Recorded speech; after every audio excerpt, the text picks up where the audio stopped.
There is a reason these words have found you in the quiet of this night, but the reason is not hidden in the stars, nor written in some distant book of fate. It is nearer than breath. It is the quiet movement of your own consciousness, drawing toward itself the idea for which it has become ready. You may have heard many words before this evening. You may have passed through many days that seem to repeat themselves, each morning carrying the same burdens, each night closing upon the same unanswered questions. Yet something in you has remained awake beneath it all. Something has refused to accept that the story you have lived is the only story you may ever know. And so, as you rest now, do not strain to understand why you are hearing me. Do not search the room for evidence. Do not ask whether tomorrow will bring a letter, a meeting, a change of fortune, or some visible sign that life has begun to move. The greatest movements begin before the senses can report them. The seed breaks open beneath the soil, before the green shoot appears. Dawn is already gathering beyond the horizon while the night still seems complete. In the same way, a new state may already be forming within you, while every outward circumstance appears unchanged. I ask you only to become still enough to notice that you are no longer listening from exactly the same place within yourself. Perhaps you are tired of carrying an identity that has become too narrow for you. Perhaps you have repeated certain fears so often that they have begun to sound like truth. Perhaps you have called yourself forgotten, delayed, burdened, unlucky, unseen, or too late. But tonight, as the body grows quiet and the world withdraws from your attention, you are not required to defend those names. You may let them fall away, one by one, like garments placed beside the bed. For while you sleep, I will not ask you to force a miracle. I will ask you to enter a different relationship with yourself. I will lead you gently away from the old conclusion and toward the inner state from which a new life can unfold naturally. You do not need to know every step. You do not need to remain awake for every word. You need only allow the possibility that the person you have been is not the final form of the person you are. There is no examination waiting for you at the end of this night. There is nothing to remember perfectly and nothing to perform. Even if my voice becomes distant, even if the sentences dissolve into sleep, the mood beneath them may remain. And it is the mood, the quiet acceptance, that I wish to awaken in you now. Before you drift any deeper, take one small outward action that agrees with this inward decision.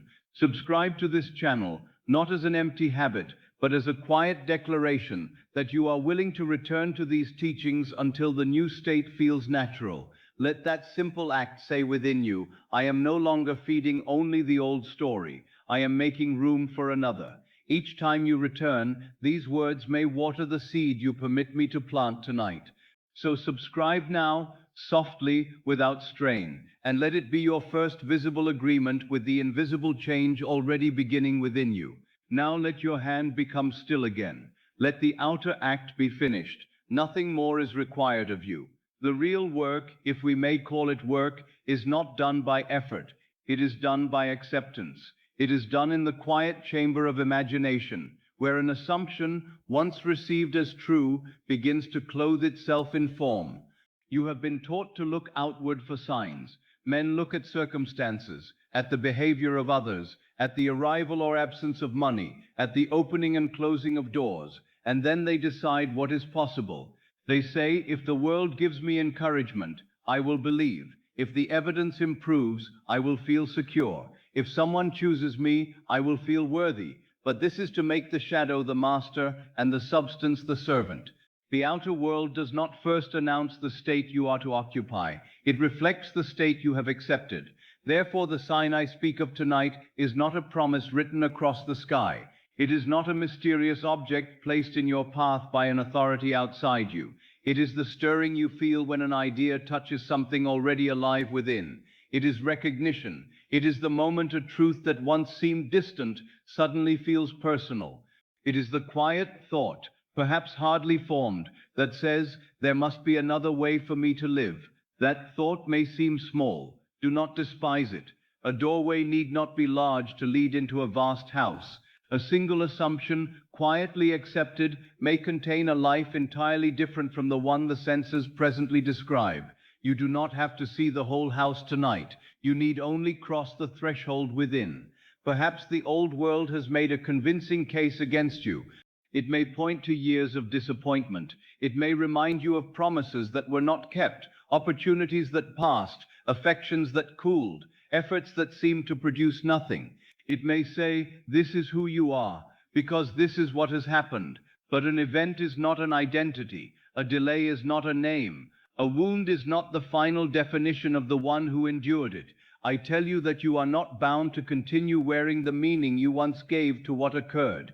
The circumstance may belong to yesterday, but the meaning is being chosen now. And because the meaning is chosen now, the state from which tomorrow grows is also being chosen now.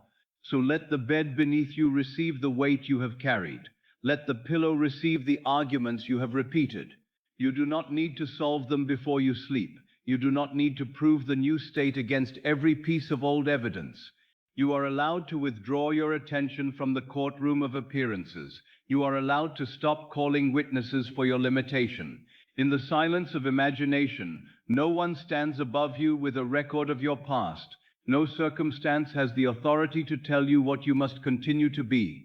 There is only awareness, and the state with which awareness consents to identify. That is why I have said that consciousness is the only reality. It is not an ornament of speech. It is the key to freedom. If consciousness is cause, then a changed consciousness is the beginning of a changed world. Notice that I say beginning. I do not ask you to demand that the entire outer scene transform before dawn. I ask you to recognize where the transformation truly starts. A great ship changes its destination when the course is altered, even though for a time the same sea still surrounds it. The shoreline may not yet be visible, but the journey is no longer the same.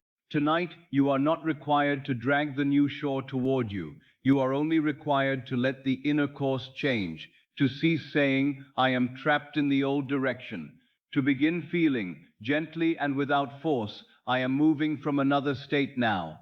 There may be a part of you that asks for proof. Let that part rest. It has worked hard for many years, measuring, comparing, guarding, and predicting. It learned to protect you by expecting the familiar. It believes that if it can foresee disappointment, disappointment will hurt less. Do not condemn this part of yourself. Thank it and let it sleep.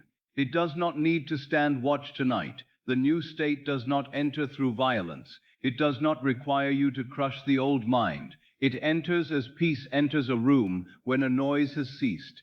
It enters as warmth returns to cold hands, gradually, naturally, without argument.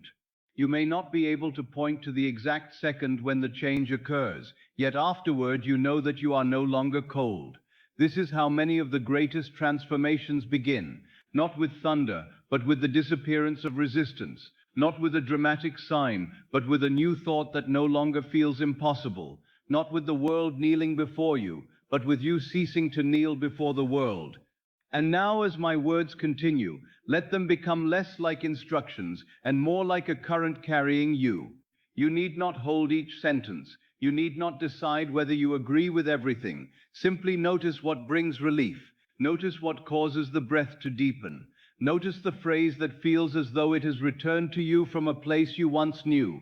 For truth is often recognized before it is understood. A child recognizes the voice of one who loves him before he understands the meaning of every word. In the same way, something deep within you may recognize the state of freedom before the reasoning mind knows how freedom will appear. Perhaps you came to this night wanting a sign that money will change, that love will return, that health will improve, that a decision will be made in your favor, or that a long period of waiting is ending. I do not dismiss these desires. Every sincere desire is an invitation to move into a new state, but I would have you receive something more enduring than a prediction. I would have you discover the place within from which favorable changes no longer seem foreign. I would have you become familiar with being supported, chosen, peaceful, respected, supplied, and free. For when the state becomes familiar, its expressions no longer feel like impossible visitors. They begin to feel like members of your own household. This is why the message reached you in the night. Night loosens the rigid edges of the known. In daylight, the senses shout their conclusions. At night, the room becomes quiet, the body becomes still, and imagination is allowed to speak without interruption. What the day called impossible may enter softly as a feeling. What reason kept at a distance may sit beside you like an old friend. Do not try to seize the feeling. Let it approach. You would not force sleep by clenching your hands. You welcome sleep by releasing them. So also you do not force a new state by repeating it anxiously. You welcome it by loosening your hold upon the state that came before. Let this be enough for now. You are hearing a message of change because change has become conceivable within you. That is the sign. You are willing, perhaps for the first time in a long while, to question the finality of appearances. That is the sign. You can imagine, even faintly, that your story may turn in another direction. That is the sign. And because imagination has admitted the possibility, the old prison is no longer sealed. A wall may still stand in appearance, yet the door has been discovered. Once a door is known, the wall can never again claim to be complete.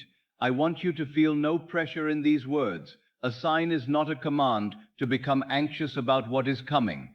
It is not a warning that you must prepare by fearing every movement. True preparation is the opposite of fear. It is the quiet establishment of the state from which you wish to meet whatever comes. If change brings a new opportunity, meet it as one who is worthy. If change brings an ending, meet it as one who is not abandoned. If change brings a beginning, meet it as one who is ready. If for a little while change appears only as silence, meet that silence as fertile ground rather than empty space. You may say inwardly, I do not yet know the form, but I know the state I choose. I choose peace before the answer. I choose worth before the recognition. I choose support before the evidence. I choose completion before the visible result. These are not vain words when they are spoken from rest. They are not an attempt to persuade a reluctant power. They are the movement of consciousness into a new dwelling place. And every state, once occupied faithfully, has its own world. Before you drift beyond the sound of my voice, take one small outward action that agrees with this inward decision. Subscribe to this channel, not as an empty habit, but as a quiet declaration that you are willing to return to these teachings until the new state feels natural. Let that simple act say within you, I am no longer feeding only the old story. I am making room for another. Each time you return, these words may water the seed you permit me to plant tonight.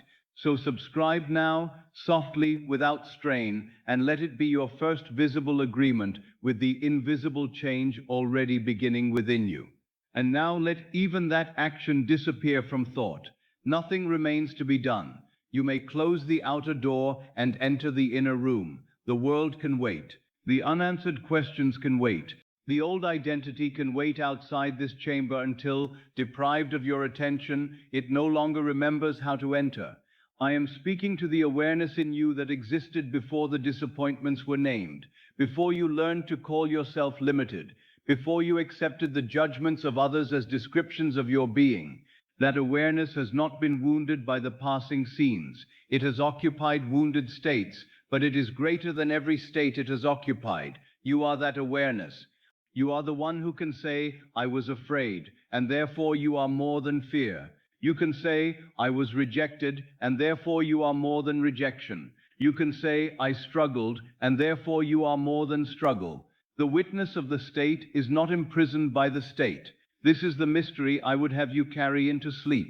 You are not attempting to repair a broken identity. You are awakening from identification with one condition and becoming conscious of another. The old state may have felt real because you lived in it faithfully. The new state will become real by the same law, through occupancy, through consent, through the quiet feeling that this is now where I belong. No strain is needed. No battle is required. Let the change begin as sleep begins, by surrender rather than conquest. Feel the breath entering without your command. Feel it leaving without your effort. Life is already moving through you in perfect rhythm. You do not push the night forward. You do not pull the morning toward you. Yet night deepens and morning comes. There are processes wiser than conscious effort. Trust that the inner seed also knows its pattern. Your task is not to tear it open. Your task is to give it the soil of acceptance. So rest now in this simple understanding. These words are not proof that an event has selected you from outside. They are evidence that a possibility has awakened inside. You are not being ordered to fear change. You are being invited to become the state that can receive change without losing peace. The life you seek does not begin when every circumstance agrees. It begins when you cease requiring circumstances to grant you permission to feel its reality. Let the room grow distant. Let the body become heavy. Let the old names lose their sound. You are not forgotten. You are not too late. You are not bound to repeat what has been. You are awareness, choosing again. You are imagination, opening another door. You are the quiet cause from which a different tomorrow may grow. And if sleep takes you before I finish, then let sleep take you gently. You have not missed the message. You have entered it. For the message is not merely contained in my words. It is contained in the state toward which the words are carrying you. Rest in that state now. Rest in the possibility that something has already shifted because you no longer feel compelled to hold the old world so tightly. Rest in the knowledge that the most important change may be invisible at first. Rest in the mystery that what is unseen tonight may become the natural fact of another day. The sign was not sent from a distant place. It rose within you as recognition. The preparation is not anxious action. It is inward consent. The change is not waiting for permission. It begins in consciousness, and consciousness is where you are now, quietly listening, quietly releasing, quietly becoming available to a life that once seemed far away, but which, in imagination, is already drawing near. So be still. Let nothing be forced. Let nothing be hurried. The night is deep enough to hold your old story. Your imagination is spacious enough to receive a new one, and you are safe enough now to let the change begin. You do not need to stay awake for me. You do not need to hold each sentence in the bright chamber of attention, turning it over, examining it, asking whether you have understood it correctly. There is a kind of understanding that belongs to the day, and there is another understanding that belongs to the night. By day, the mind wishes to divide, compare, question, and arrange. It wants to place every idea in its proper box and give every mystery a name. But by night, another faculty begins to awaken. It does not argue with truth. It receives an impression, feels its weight, and carries it into depths that reason rarely reaches. So do not make an effort to follow me. Let the words follow you. Let them descend as softly as snow upon a field that has grown quiet. No single flake appears powerful, yet by morning the whole landscape has changed. The roads once visible have disappeared beneath a new covering. The hard edges have softened. The familiar world is still there, and yet it is seen differently because something silent has rested upon it through the night. Allow my words to rest upon you in this way. You may hear one sentence clearly, and the next may pass beyond your conscious attention. You may become aware of my voice, then lose it, then find it again as though it were speaking from a distant room. This is not failure. This is not distraction.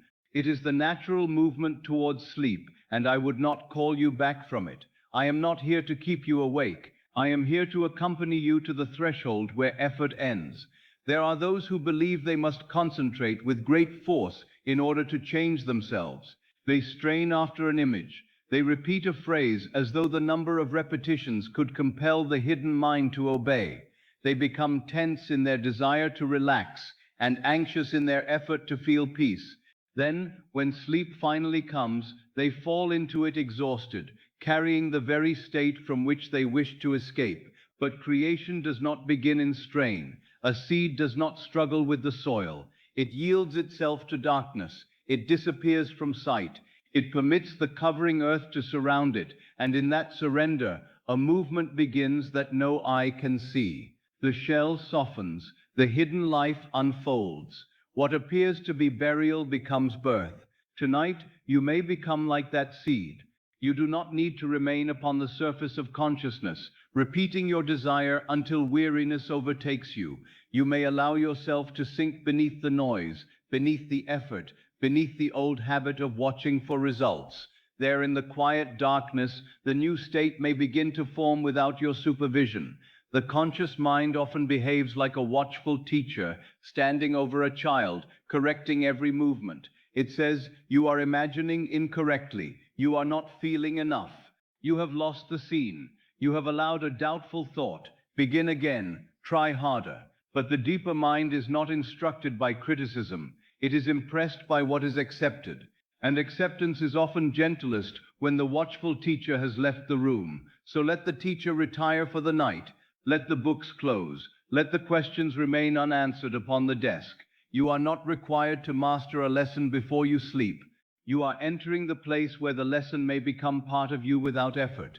A song heard many years ago may return unexpectedly, complete in melody, though you never tried to memorize it. A fragrance may carry you back to a room you thought you had forgotten. A few quiet words spoken in childhood may live within you long after entire speeches have vanished from memory. The deeper mind receives more than the surface mind knows. Therefore, do not be concerned if you cannot remember all that I say. I am not speaking only to memory. I am speaking to the feeling of being. I am speaking beneath the noise of analysis, to that silent awareness in you which knows before it can explain. If a single phrase reaches that place, it may do more than 100 arguments understood intellectually. Perhaps the phrase will be, I am safe in change. Perhaps it will be, the old state no longer requires my loyalty. Perhaps it will be, I need not force what I have already accepted. Perhaps you will not remember the phrase at all when morning comes, yet you may awaken with a little less heaviness. You may find that a familiar fear does not speak with the same authority. You may meet an old circumstance and for reasons you cannot name, refuse to give it the old meaning. Then you will know that something was heard, not by the ear alone, but by consciousness. Now let the forehead become smooth. You need not command it to relax. Simply notice that no thought requires you to hold the brow tightly. The questions of the day have no need of your muscles. The future is not carried in the forehead. You may release the expression you have worn while thinking, planning, anticipating, and remembering. Let the space around the eyes grow quiet. The eyes have worked all day gathering evidence.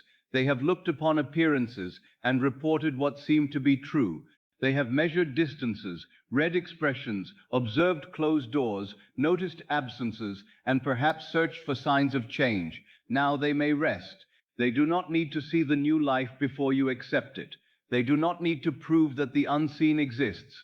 Let them become heavy as though the night itself were gently drawing a curtain across the outer world. Behind closed eyes, you are not blind. You are turning toward another kind of sight. Let the muscles around the mouth soften. Let the tongue rest. There is nothing more you must explain tonight. No conversation needs to be completed. No answer must be improved. No defense must be rehearsed. How many words have been spoken inwardly after the outer conversation ended? How many times have you returned to a scene and said what you wish you had said, or heard again what wounded you, giving an old moment new life each time? Tonight, the mouth may become still. The inner argument may end without victory and without defeat. You may simply withdraw from it. Silence is not surrender to another person. It is surrender of the state that kept the quarrel alive within you. Feel the jaw loosen, not by force, but because there is nothing left to bite against. The world does not need to be held in place by tension. You are allowed to release it and discover that life continues without your vigilance. Let the neck become easy. Let the head be carried by the pillow. For a little while, you do not have to carry yourself. This may be unfamiliar to you. Perhaps you have lived as one who carries others, carries responsibilities, carries memories, carries the expectation that something will go wrong unless you remain alert. You may have come to believe that your tension is what keeps the world from falling apart. But notice now that the room remains where it is while you soften. The night does not collapse because you stop controlling it. Your breath continues. Your heart continues. Life knows how to move while you rest. Let this realization descend into the shoulders. They may lower now. They have no burden to prove. You do not need to hold yourself upright before the night. You are not being judged here. You are not required to appear strong. Strength is not always the lifting of weight. Sometimes strength is the willingness to put the weight down. Allow the shoulders to settle as though two heavy garments were slipping from them. One garment may be the identity of the one who must always endure. The other may be the identity of the one who must never need help. Let both garments fall. They may be useful again if life requires action tomorrow, but they need not be your skin. They are states you have worn. They are not the eternal awareness that wears them. Now feel the arms growing heavy. The hands have reached, held, worked, written, opened, closed, protected, and perhaps clung to things whose season had already passed. Let the hands rest without reaching for the next moment. Notice the quiet intelligence of an open hand. A closed hand can hold what it already possesses, but it cannot receive what is being given. An open hand does not demand. It does not chase. It becomes available. Let your hands become open in this inward sense, even if the fingers remain as they are. You are not trying to pull change toward you tonight. You are becoming inwardly available to the change that begins when the old state is no longer sustained. Hear that gently. You are not trying to make change happen tonight. You are becoming inwardly available to the change that begins when the old state is no longer sustained. There is an enormous difference between these two movements. To make something happen is to confess that it is absent and that you must labor to produce it. To become available is to cease resisting the state in which it is already true.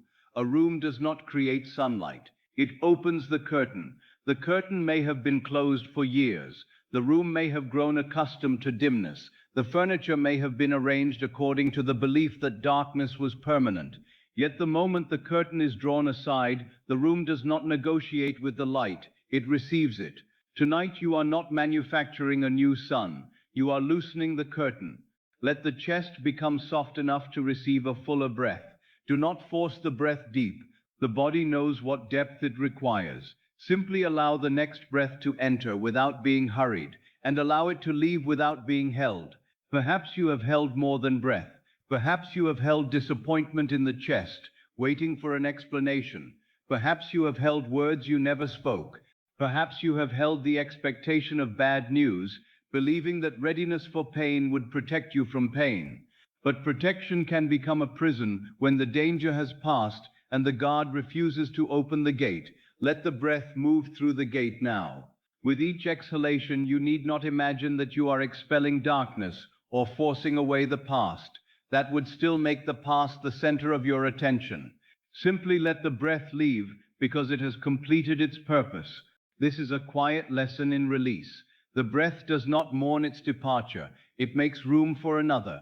You may do the same with a thought, a memory, an identity. Let it complete its movement. Let it go.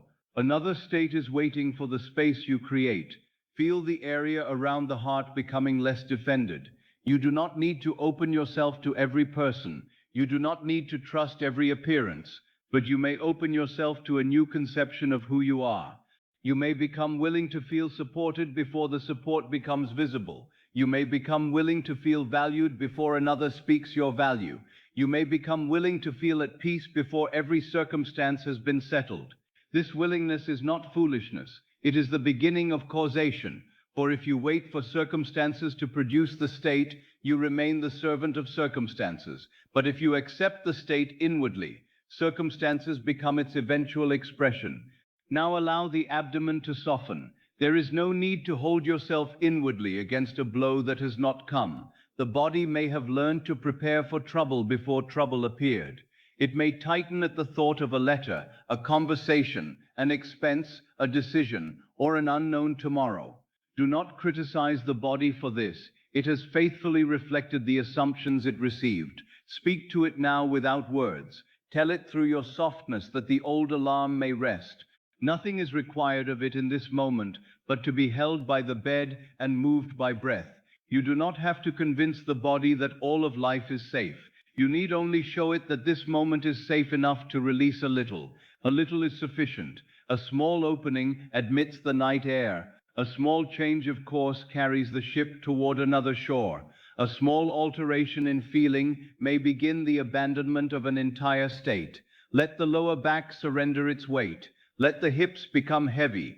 Let the legs cease their imaginary journey. They have nowhere to go tonight. All day, the mind may have traveled ahead of the body. It has walked into tomorrow, entered rooms that do not yet exist, held conversations that have not occurred, and suffered outcomes that were never made real. Now let the legs remain where they are.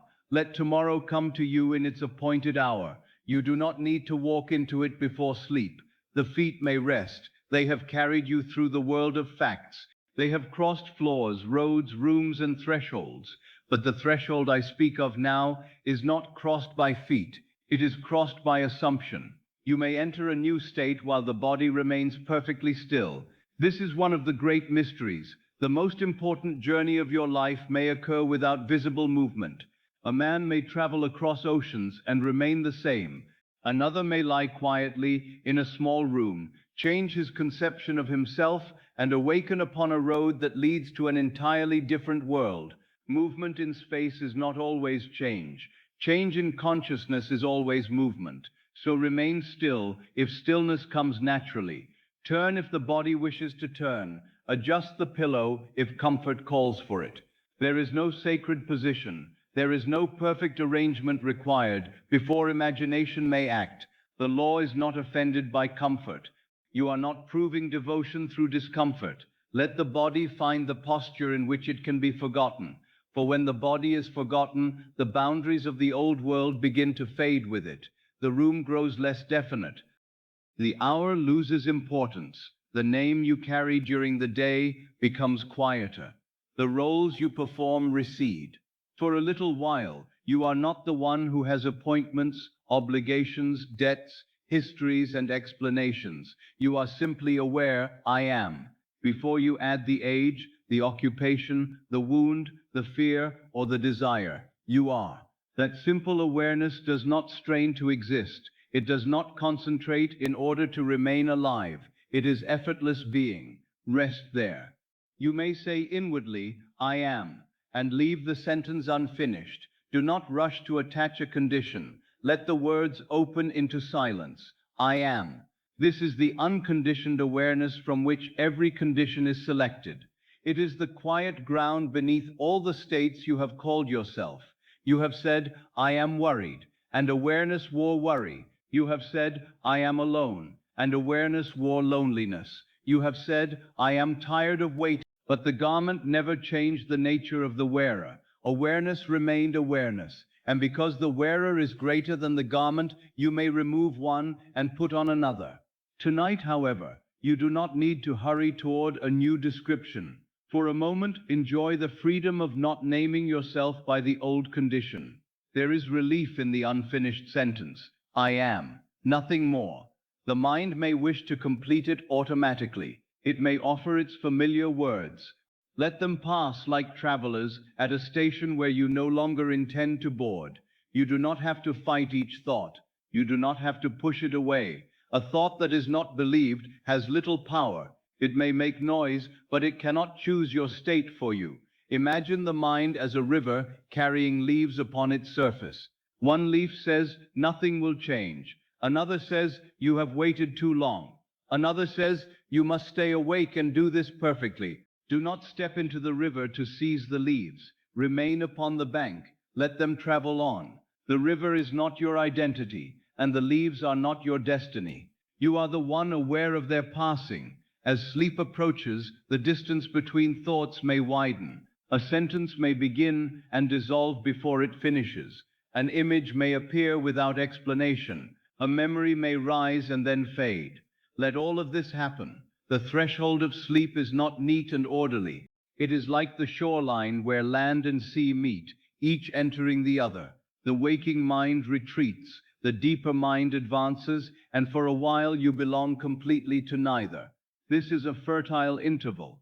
Do not disturb it by asking, am I there yet? The question itself pulls you back toward the shore. Float instead. Allow the voice to become a gentle current beneath you. You do not need to know where every current leads. You need only trust that it is. I have often told my listeners that the state akin to sleep is one in which the body is relaxed and the mind remains capable of directing attention. Yet tonight, because you are here to sleep, I do not ask you to guard the border too carefully. If you can remain lightly aware, then receive a simple feeling. If you fall asleep, then let the feeling accompany you. Both are useful. The law does not require a performance. It requires an impression. An impression may be made in a moment. It may be the sigh that says, "It is finished." It may be the slight smile of one who no longer expects bad news. It may be the warmth of imagining that you are held by life rather than opposed by it. Do not search for intensity. The deepest impressions are not always loud. A seal pressed into warm wax does not need violence. It needs contact and softness. Let your consciousness become like warm wax, no longer rigid with old conclusions. Or perhaps I no longer need to remain who I was in order to survive. Or simply, it is all right to rest. Choose nothing deliberately, if choosing feels like work. One phrase may select itself. It may remain for a few breaths, then disappear. Do not chase it. The deeper mind has heard. You may wonder how something can change while you sleep, when you are no longer consciously directing your thoughts. But consider how many old states were strengthened at night. A person falls asleep rehearsing an insult, and wakes still carrying the bitterness. Another falls asleep fearing tomorrow, and wakes with the fear already waiting. The night received the final mood and carried it forward. You have used this principle many times without naming it. Tonight you use it more gently. You do not need to create a perfect scene. You are first learning not to carry the old state across the threshold. This alone is powerful. If a traveler wishes to enter a new country, he cannot insist upon carrying every object from the old house. Some things must be left behind, not because they are evil, but because they belong to another life. You may leave behind the need to predict disappointment. You may leave behind the habit of judging tomorrow by yesterday. You may leave behind the identity that believes rest must be earned through exhaustion. You may leave behind the belief that you must remain alert in order to be worthy of change. Sleep is not negligence. Sleep is trust. Each night, you surrender awareness of the outer world and trust that you will return. You release control of the senses. You stop directing the breath. You cease managing the body. Yet life continues its hidden work. What if you allowed imagination the same trust? What if you accepted the new state softly, then permitted the hidden movements of life to unfold without your constant interference? The gardener does not remain awake all night shouting instructions at the seed. He plants, covers, and leaves the field to the mystery. Tonight, become a wise gardener. Do not dig up the earth with questions. Do not expose the seed to the cold air of doubt. Cover it with rest. Let silence do what effort cannot. You are becoming inwardly available to the change that begins when the old state is no longer sustained. The old state was sustained not only by dramatic thoughts, but by small tensions repeated without notice. The tightening of the jaw when money was mentioned, the sinking of the heart when a name appeared in memory, the heaviness in the chest when tomorrow was imagined, the quiet statement, "Nothing ever changes for me." As the body softens, these statements lose their physical support. The old state is not only a story in the mind, it is a posture, a breath, a readiness for a familiar world. When the posture changes, the story may loosen. When the breath changes, the future may be felt differently. When readiness for trouble is replaced by readiness for peace, consciousness has already moved. So let relaxation be more than relaxation. Let it be a declaration made without words. The open hand says, "I do not need to cling." The lowered shoulders say, "I do not need to carry everything alone." The easy breath says, "Life may move through me without resistance." The heavy legs say, "I do not need to chase the future."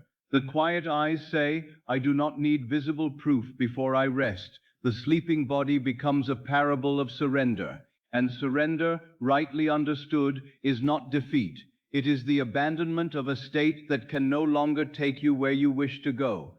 You may still hear me clearly, or you may already be drifting beyond the meaning of the words. Either is well. Do not return for my sake. I am speaking in such a way that you may leave me at any moment. The teaching is not lost when the teacher's voice fades.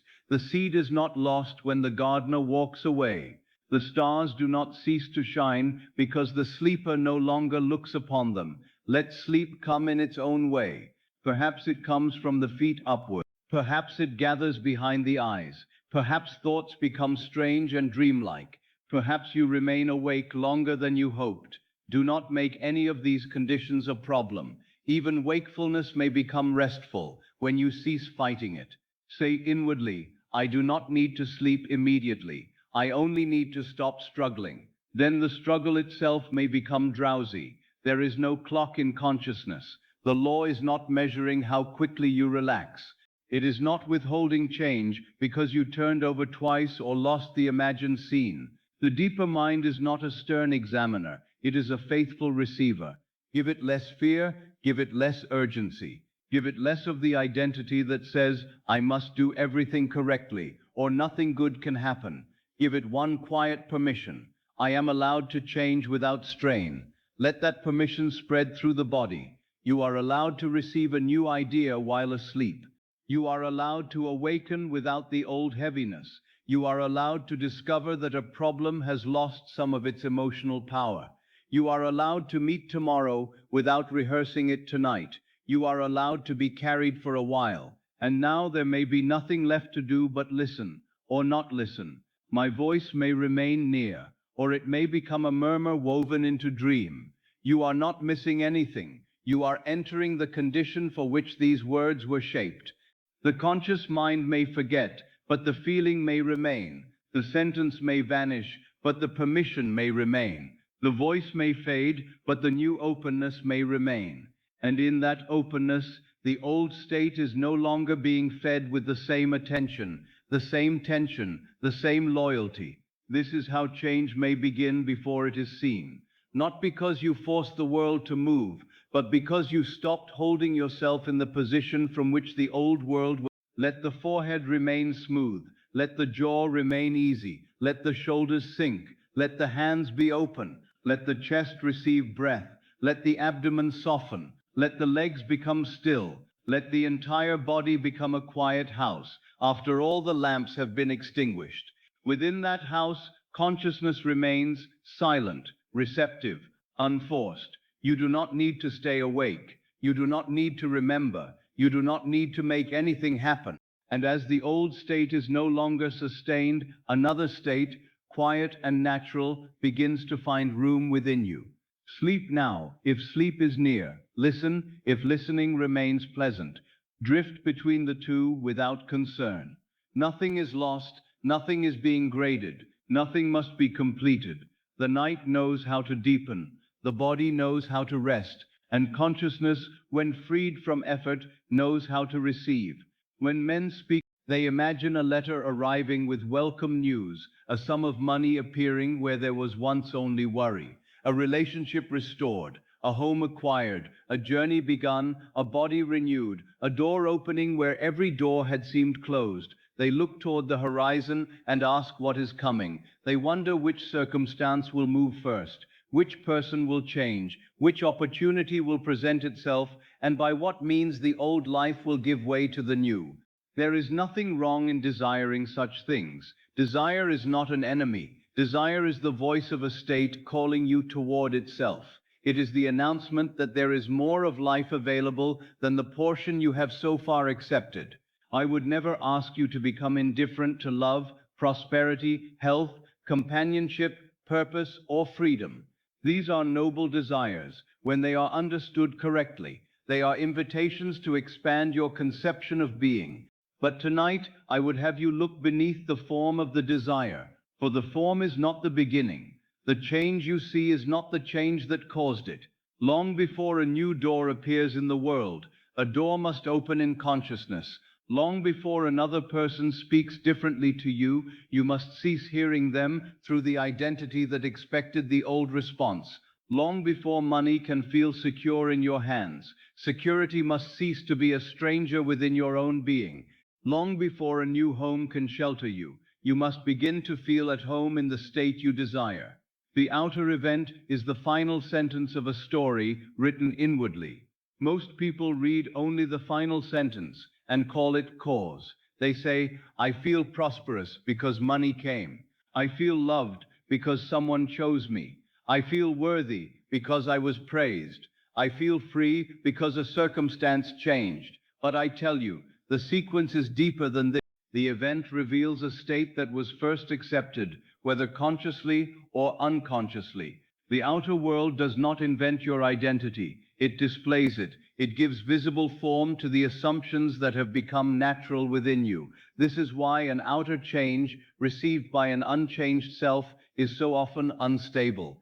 A man may be given a great opportunity and still enter it as one who expects to be dismissed. He may carry success in his hands, while failure, because he has not changed the identity from which he lives, he interprets every delay as a warning, every correction as rejection, every silence as proof that the opportunity will be taken from him. The opportunity changed. The man did not. And because the man did not change, the old world found another way to express itself. A woman may receive affection while still feeling herself unworthy of love. She may be spoken to tenderly, and yet hear beneath the tenderness an imagined threat of abandonment. She may receive kindness and immediately wonder when it will end. She may be embraced outwardly while remaining inwardly prepared to be left. Love arrived at the door, but the old identity answered it. And because the old identity did not recognize love as natural, it treated love as a temporary visitor. Another may receive money and still feel poor. The amount may change, but the feeling of insufficiency remains. He watches the money with fear. He imagines its disappearance. He rehearses emergencies, losses, demands, and debts. He does not possess money in consciousness. He is possessed by the fear of losing it. Then the money passes, and he says, "Wealth was never meant for me." But the deeper truth is that he never became the one for whom wealth felt natural. He received the symbol without accepting the state. This is why I do not wish merely to promise you that some external thing is coming. A promise of this kind may excite you for a moment, but excitement is not transformation. Excitement often belongs to the person who still believes the desired thing is outside, approaching from a distance. I would rather lead you to the place where you no longer need to ask whether the change is coming, because you have begun to change the one who is asking. That is the great change. The first movement is not the arrival of a new circumstance. It is the departure of an old identification. It is the moment when you look upon the familiar story and no longer call it yourself. Perhaps you have said, "I am the one who is always overlooked." Perhaps you have said, "I am the one who gives more than I receive." Perhaps you have said, "I am the one who must struggle for every good thing." Perhaps you have said, "I am the one whose chance has passed." You may not have spoken these words aloud. They may have lived as a quiet conclusion beneath many other thoughts. They may have shaped the way you entered rooms, the way you interpreted faces, the way you received praise, the way you reacted to silence. An identity need not be announced to govern a life. It need only be assumed. A person may say with the lips, "I am confident," while inwardly expecting to be ignored. The spoken sentence is not the true assumption. The true assumption is the state from which the world is perceived. This is why I have always asked men and women to examine not merely what they desire, but who they are in relation to the desire. Do you feel yourself standing outside it, asking to be admitted? Do you feel yourself reaching toward it as one who does not yet possess? Do you imagine the desire as a distant object, while you remain the person from whom it is absent? Then the longing itself may become the state you continually reproduce. There is a vast difference between desiring a new life and becoming the one who lives it. One keeps the life before you like a picture upon a wall. The other enters the picture. One says, "How beautiful it would be." The other says, "This is where I am." Tonight, I would have you enter, not by force, not by pretending that every visible fact has vanished, not by arguing with the room around. You enter by changing the place from which you feel yourself to be. Suppose you desire a new home. You may imagine the walls, the windows, the furniture, the garden, and the rooms. Yet beneath all these forms, what is the state you truly seek? Perhaps it is security, perhaps it is belonging, perhaps it is privacy, spaciousness, dignity, rest, or the freedom to live without apology. The house is the visible garment of that state. If you seek only the garment while continuing to feel homeless in consciousness, even a new address may not give you rest. You may carry the old insecurity into every room. You may fear that the home will be lost, that you do not deserve it, that something will disturb it. But if you begin to feel inwardly at home, supported, settled, and established, then you are preparing yourself not merely to enter a house, but to inhabit it. The circumstance and the identity agree, and where there is agreement, there is stability. Suppose you desire companionship. You imagine a face, a voice, a hand in yours, a place set beside you. Yet what is the state beneath the picture? Perhaps it is being known, perhaps it is being cherished, perhaps it is the ease of no longer defending yourself. Perhaps it is the quiet joy of sharing life with one who sees you kindly. If you become familiar with this inwardly, you will not enter relationship as a you will not ask the other person to create your worth. You will meet love from love.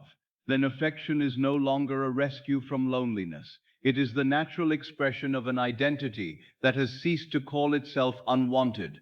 Suppose you desire healing. You imagine the body moving freely, the doctor speaking reassuringly, the morning beginning without fear. Yet what is the state beneath these images? It may be wholeness, it may be trust.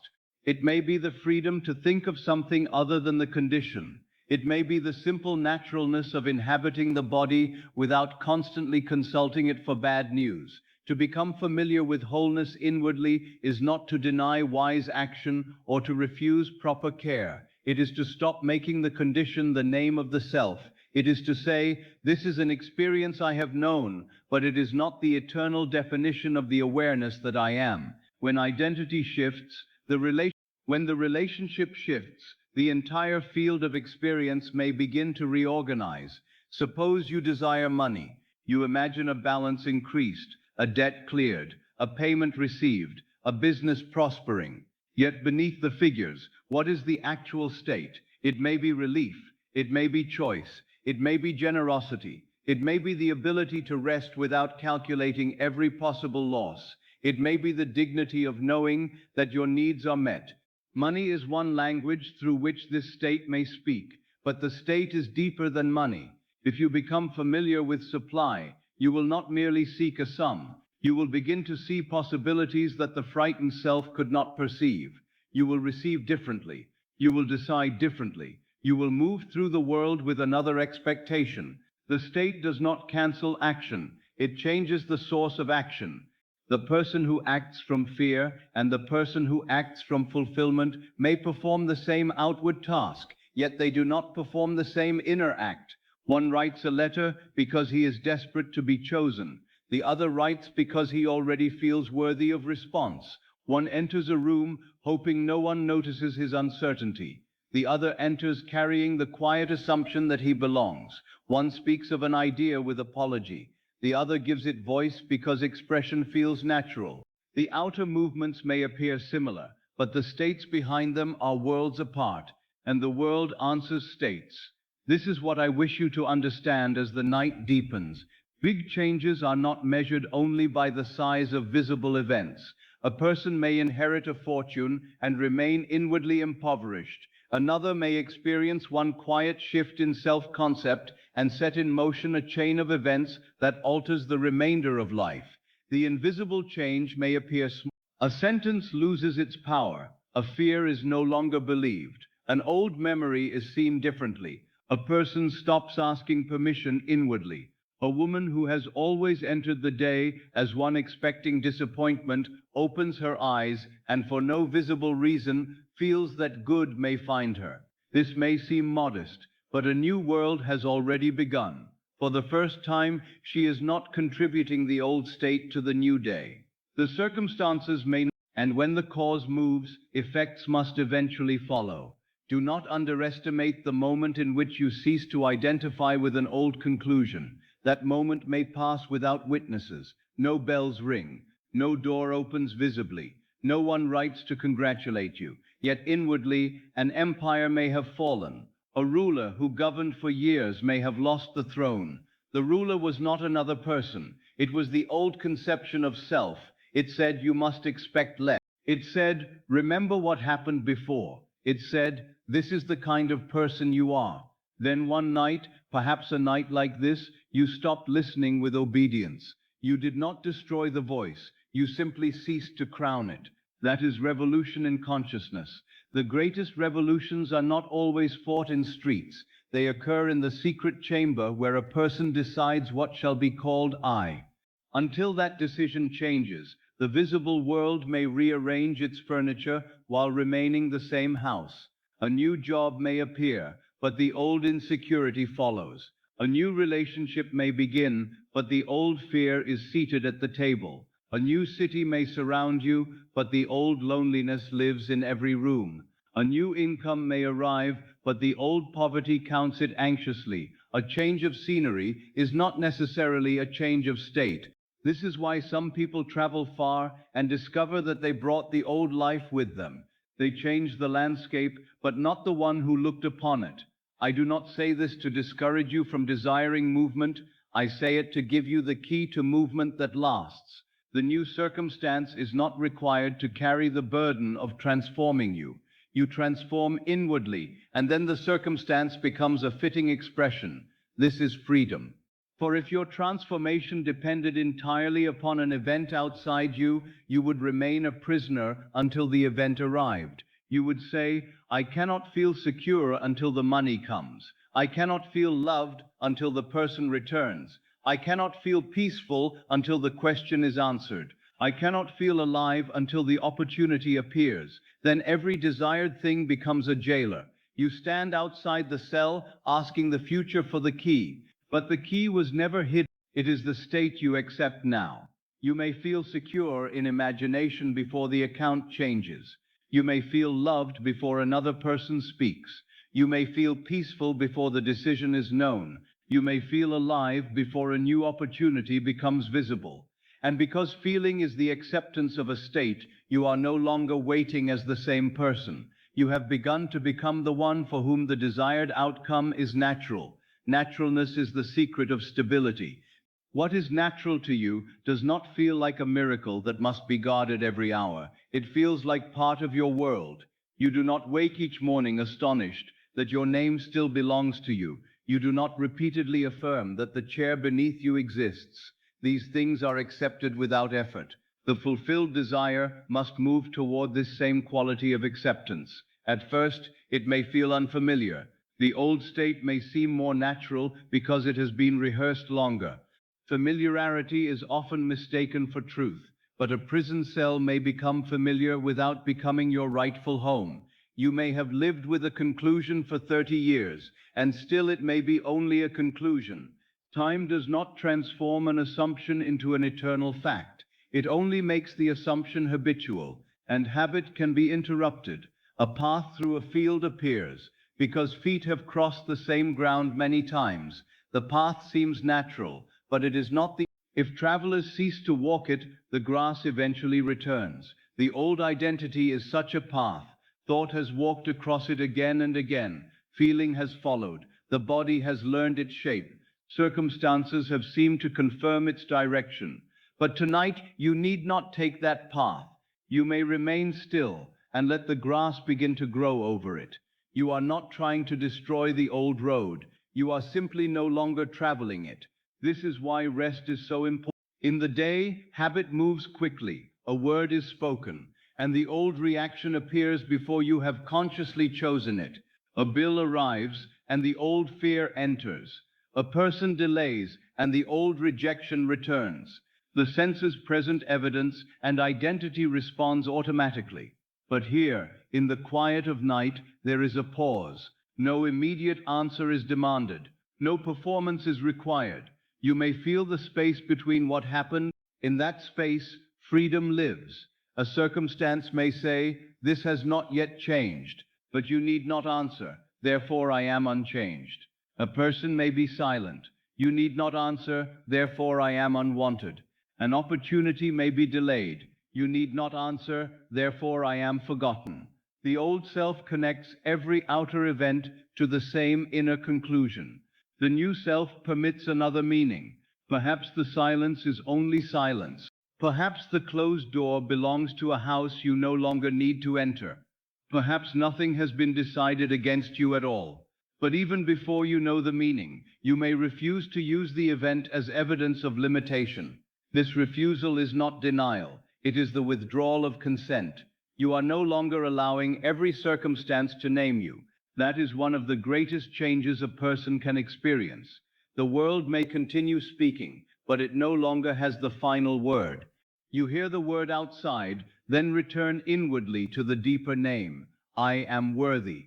I am supported. I am safe. I am chosen by the state I choose. These are not statements made to fight appearances. They are reminders of where you have decided to live. Imagine a woman who has spent years feeling invisible. She enters every gathering prepared to be overlooked. If someone fails to greet her immediately, she calls it proof. If kindness is shown to her, she doubts its sincerity. Then one night she ceases to identify with invisibility. Nothing outside has yet changed. She is still in the same room, under the same roof, surrounded by the same circumstances. But she allows herself to feel, perhaps only for a few moments, that her presence matters. She does not force a picture of crowds applauding her. She simply feels the quiet dignity of one whose existence is not an apology.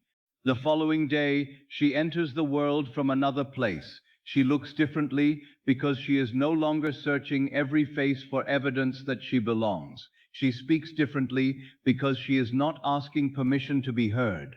She receives kindness instead of deflecting it. She notices opportunities that the old identity dismissed. Others may seem to change, but the first change was hers. The world is responding to a new invitation. Or imagine a man who has felt poor for so long that poverty became more than the absence of money. It became the way he saw time, possibility, and himself. He expected every gain to be followed by loss. He treated every desire as too expensive. He looked at those who prospered and felt himself outside their world. Then he begins not with a sum, but with identity. He asks, how would I rest if I did not feel abandoned by life? He feels a little of that rest. He asks, how would I breathe if I knew I was supported? The breath changes. He asks, what would I expect if supply were natural to me? A new possibility appears. He has not yet received a fortune, but he is no longer contributing the same poverty to every decision. This is not fantasy. It is the beginning of a new relation to life. And because life reflects relations of consciousness, the outer pattern begins to change. A conversation that once seemed useless becomes valuable. An idea once dismissed is recognized. Help can be received without shame. Action can be taken without desperation. The change of identity produces a field in which different outcomes become possible. I tell you this so that you will not spend the night chasing many separate things. You need not hold a house, a sum of money, a relationship, a journey, a letter, a healing, and 100 other desires in the mind at once. Such effort divides attention and keeps you standing before a collection of objects you do not yet possess. Go beneath them. What is the common state they promise? Perhaps all of them whisper the same word, freedom. Perhaps they say, I wish to feel safe. Perhaps they say, I wish to feel chosen by life. Perhaps they say, I wish to stop struggling. Find the state beneath the many forms, and you have found the root. Water the root, and many branches may flourish. The man who becomes inwardly secure may see changes in money, relationships, work, and health, because security alters the whole pattern of response. The woman who becomes inwardly valued may find that she no longer accepts what diminishes her, no longer overlooks opportunities, no longer misreads affection, and no longer enters every circumstance expecting rejection. One change of self-concept may express itself through many areas of life. This is why I call consciousness the only reality. It is the center from which the many spokes extend. If you try to move every spoke separately, you will exhaust yourself. Move the center, and the whole wheel turns. Tonight, we move the center, not with violence, not through endless repetition. We move it by ceasing to call the old state our home. Let the desired self come nearer now, not as a stranger approaching from a distant future, but as a state already available within awareness. The person who feels secure is not living in another universe. Security is a state of consciousness available now. The person who feels loved is not made of another substance. Love is a state available now. The person who feels prosperous is not separated from you by years. Prosperity is a state available now. The person who feels free is not waiting at the end of a road. Freedom is a state available now. You may not yet know how to remain in it throughout the day. That is not required tonight. You need only visit it gently enough that it no longer feels foreign. A new house becomes home through occupancy. At first, you notice every unfamiliar sound. You reach for a door in the old place. You wake and momentarily forget where you are. But gradually, the rooms become known. The light through the window becomes familiar. The new address no longer feels borrowed. So it is with a new self-concept. At first, the thought, I am supported, may feel like a guest. The old thought, I must do everything alone, may feel more familiar. Do not mistake familiarity for authority. Continue allowing the new state to sit beside you. Let it stay through the night. Do not question it constantly. Do not ask it to prove itself before morning. Treat it as one who belongs. Eventually, the state that once felt imagined becomes the place from which imagination naturally proceeds. Then you do not merely repeat, I am supported. You think from support. You interpret events from support. You expect help, opportunity, and favorable movement without forcing the form. You are no longer acting a part. You have accepted a new role as yourself. This is the meaning of becoming. You do not add a new mask over the old face. You cease to identify with the old face. There is a subtle but important difference. Some attempt to change by covering fear with affirmations. Beneath the words, the fear remains untouched, listening anxiously to determine whether the affirmation is working. This produces strain. Instead, recognize the fear as a state, not as the self. You may say, fear is present, but fear is not my name. You may say, the old expectation is speaking, but I am not required to obey it. Then choose the new identity, not as a weapon against fear, but as a home beyond it. You do not fight the dark room with a stick. You light a lamp. The darkness has no battle to lose. It simply ceases to be the condition of the room. Likewise, the old self need not be attacked. It is left without occupancy. When awareness withdraws, the state loses its substance. This may occur gradually in experience, though the decision itself is immediate. The moment you say inwardly, I am no longer this, the movement has begun. The old habit may speak again tomorrow. Do not interpret its return as failure. A bell may continue to vibrate after it has been struck, even when no new hand touches it. The sound fades because it is no longer being renewed. The old state may vibrate in the same way. A familiar fear may arise. An old bodily tension may return. A memory may repeat its claim. But you need not strike the bell again by saying, this proves nothing changed. Let the vibration fade. Return quietly to the chosen state. No drama is required. You need not announce a war against the old self. Simply stop feeding it the authority of I am. This is how identity changes, not through one grand performance, but through a new loyalty. Loyalty is what you return to. For years you may have returned to the old conclusion after every event. Now you return to another. The world says delay. You return to, I am still supported. The world says silence. You return to, I am still valued. The world says uncertainty. You return to, I am safe without knowing every detail. The world says the past. You return to, I am choosing now. Each return is an act of occupancy. Each return makes the new house more familiar. And one day, perhaps without noticing the exact moment, you discover that you no longer know how to feel the old limitation with the same conviction. The sentence that once controlled you now sounds distant. The fear that once seemed like wisdom now appears as habit. The identity that once felt permanent now feels like a garment left hanging in another room. This is a big change. The world may celebrate a new job, a marriage, a recovery, a journey, or a financial success. These are visible and beautiful. Yet the unseen change that made them natural is greater, because it remains with you beyond any single event. A circumstance can be lost. A state once understood can be occupied again. If money comes and goes, the consciousness of supply can call forth new channels. If one door closes, the consciousness of worth can recognize another. If one relationship ends, the consciousness of love does not die with it. If one plan changes, the consciousness of purpose remains creative. When the source is known, you are not enslaved to the symbol. This is the security I wish to give you, not the promise that nothing will ever move or change, but the knowledge that the true cause is not outside you. You need not cling to one form as though all good were imprisoned within it. You may desire a particular form and imagine it fulfilled, that is lawful. Yet beneath the form remain conscious of the state. Then your peace is not held hostage by the manner of arrival. Life may use a bridge you could not have planned. It may bring the essence of your desire through a door you did not know existed. The old self demands one path because it fears there are no others.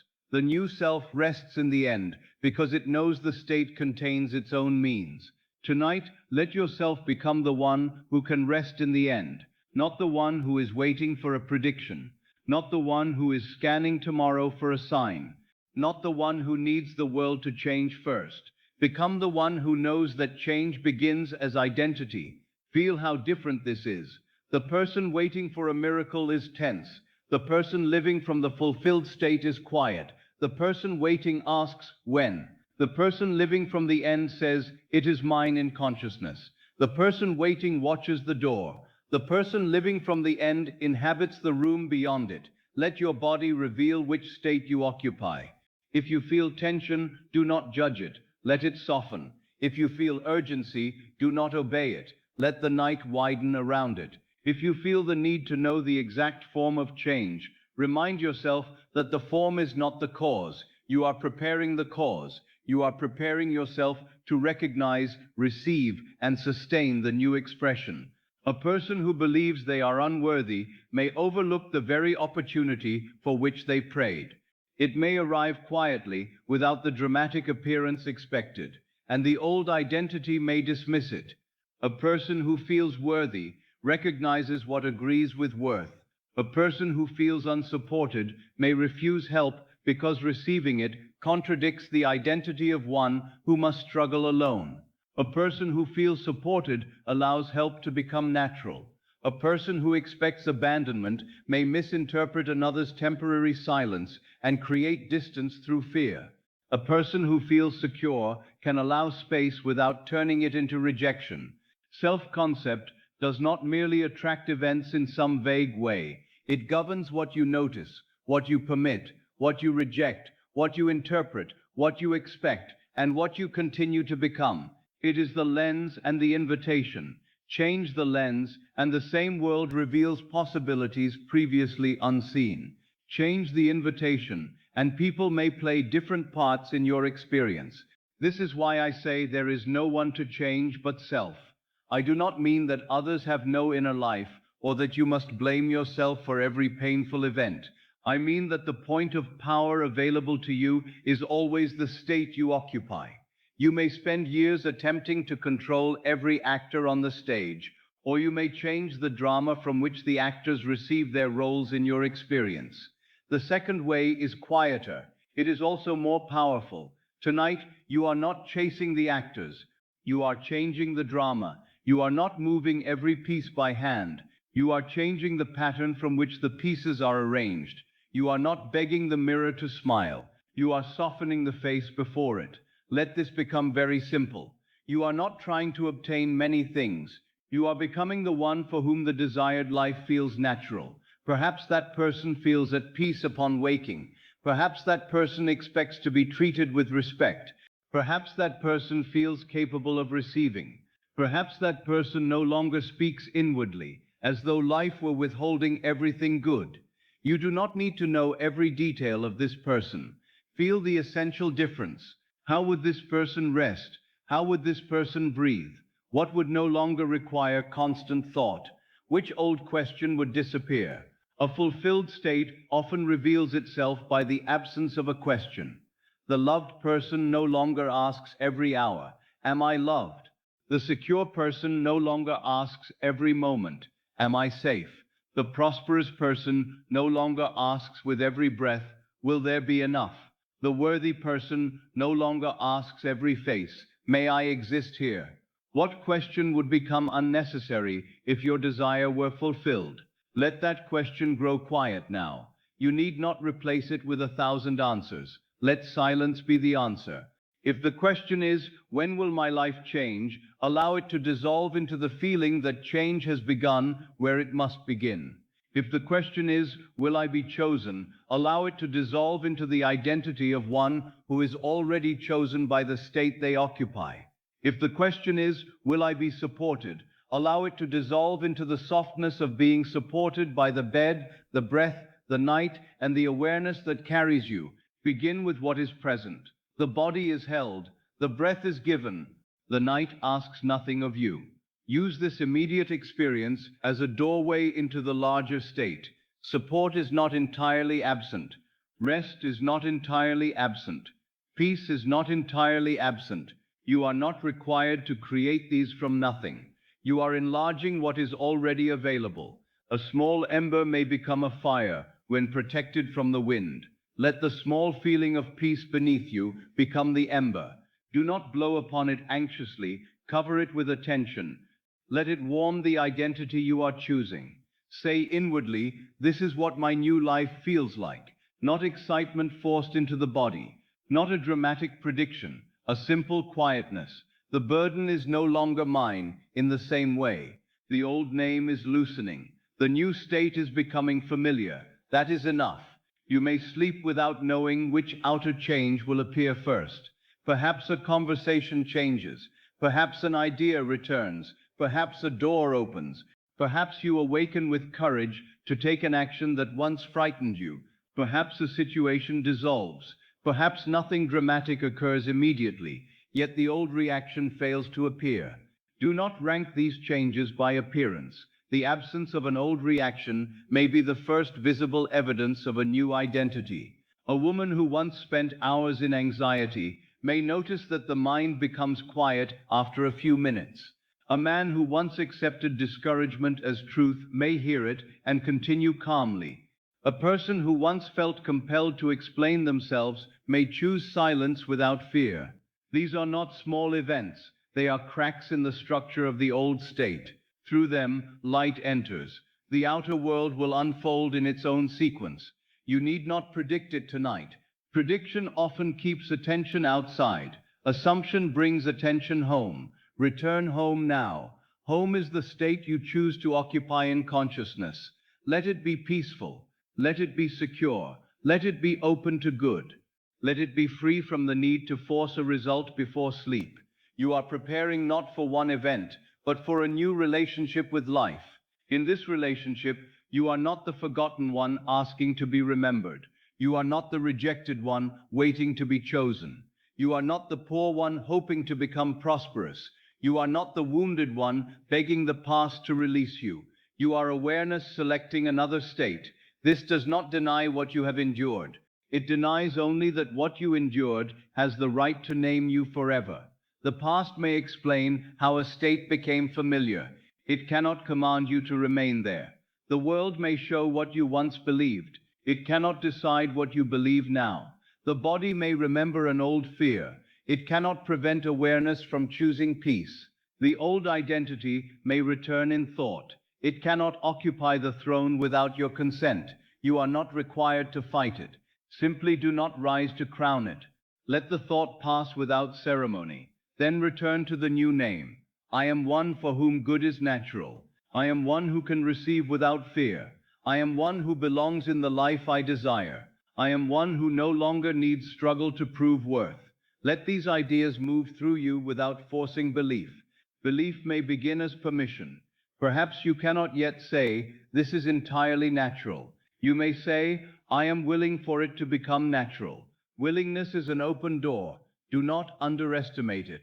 The old self says, "This can never be me." Willingness says, "Perhaps I have not yet known all that I can be." The old self says, my history has decided. Willingness says, consciousness is choosing now. The old self says, I need proof before I rest. Willingness says, I may rest while the proof is forming. This small shift contains a vast future. The tree is hidden in the seed, not visible to the eye, yet complete in pattern. The new life may be hidden in one except do not judge it by its present invisibility. The most important things begin unseen. A decision is unseen. A conception is unseen. A change of loyalty is unseen. Yet every visible structure begins in such hidden movements. Tonight, become loyal to the self you choose, not fanatically, not anxiously, quietly, like one who has moved to another house and no longer checks the old address for mail. The old world may continue sending messages for a while. They may arrive as familiar thoughts, fears, circumstances, and reactions. You need not return to live there because a letter arrived. Let the message be forwarded into silence. Your residence has changed. You live now in the beginning of another state. Feel no pressure to perfect this state tonight. A new home may contain unpacked boxes. Some rooms may still feel unfamiliar, yet you are already living there. Allow the new identity to be incomplete in detail, but complete in direction. You know where you are moving from. You know the old name no longer satisfies. You know the desired state carries peace, support, worth, and naturalness. This is sufficient for the night. The visible changes may come in many forms, but they will not be foreign to the person you are becoming. When love appears, you will be able to receive it. When opportunity appears, you will recognize it. When prosperity appears, you will not immediately predict its departure. When peace appears, you will not disturb it in order to feel familiar. This is why the inner change comes first. It prepares you to sustain what the old identity could only visit briefly. The new life is not merely something you enter. It is something you must be able to inhabit, and inhabiting begins now, in imagination, while the body rests. Let yourself inhabit the feeling of being established, not waiting at the gate, not pleading outside the house, established. Let yourself inhabit the feeling of being welcomed by life, not tolerated, not temporarily admitted, welcomed. Let yourself inhabit the feeling of being supplied, not rescued at the final moment again and again, supplied. Let yourself inhabit the feeling of being loved, not because you performed perfectly, not because someone finally gave you permission. Loved as a natural condition of being. Do not try to feel all of these with intensity. Let one word settle. Established, loved, free. Whichever word brings the most ease may become the door. Enter through it gently. Beyond the word is a state. Beyond the state is a world. And the world will not need to be forced into existence. It will unfold as the natural expression of the consciousness that has become its home. This is what big changes truly mean. They mean the person who expected the old world is no longer the only person available within you. They mean the identity that felt condemned to repetition has lost its monopoly. They mean another state has become conceivable, then acceptable, then familiar, then natural. The visible event is beautiful when it comes. Celebrate it, receive it, enjoy it. But remember where it began. It began here, in a quiet moment when no one else saw you change. It began when you ceased to ask the old state for permission. It began when you stopped calling a circumstance your identity. It began when you felt, perhaps only faintly, that the life you desired could belong to someone like you. Then you discovered that the someone was not far away. It was a state within your own awareness, and you entered. Rest now in the entrance. You do not have to explore every room tonight. You do not need to know which window will first reveal the dawn. Remain inside. Let the new state become warm around you. Let it know the weight of your presence. Let it cease to feel empty. You are not imagining a place you hope to visit. You are becoming its inhabitant. The great change has already begun when you can say, without strain, this is where I now belong. And even if the words are not yet strong, let the feeling be gentle. I belong in peace. I belong in support. I belong in love. I belong in freedom. I belong in the life that agrees with my deepest desire.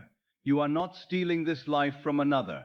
You are not taking a portion that was meant for someone else. States are infinite. Love is not diminished because you accept it.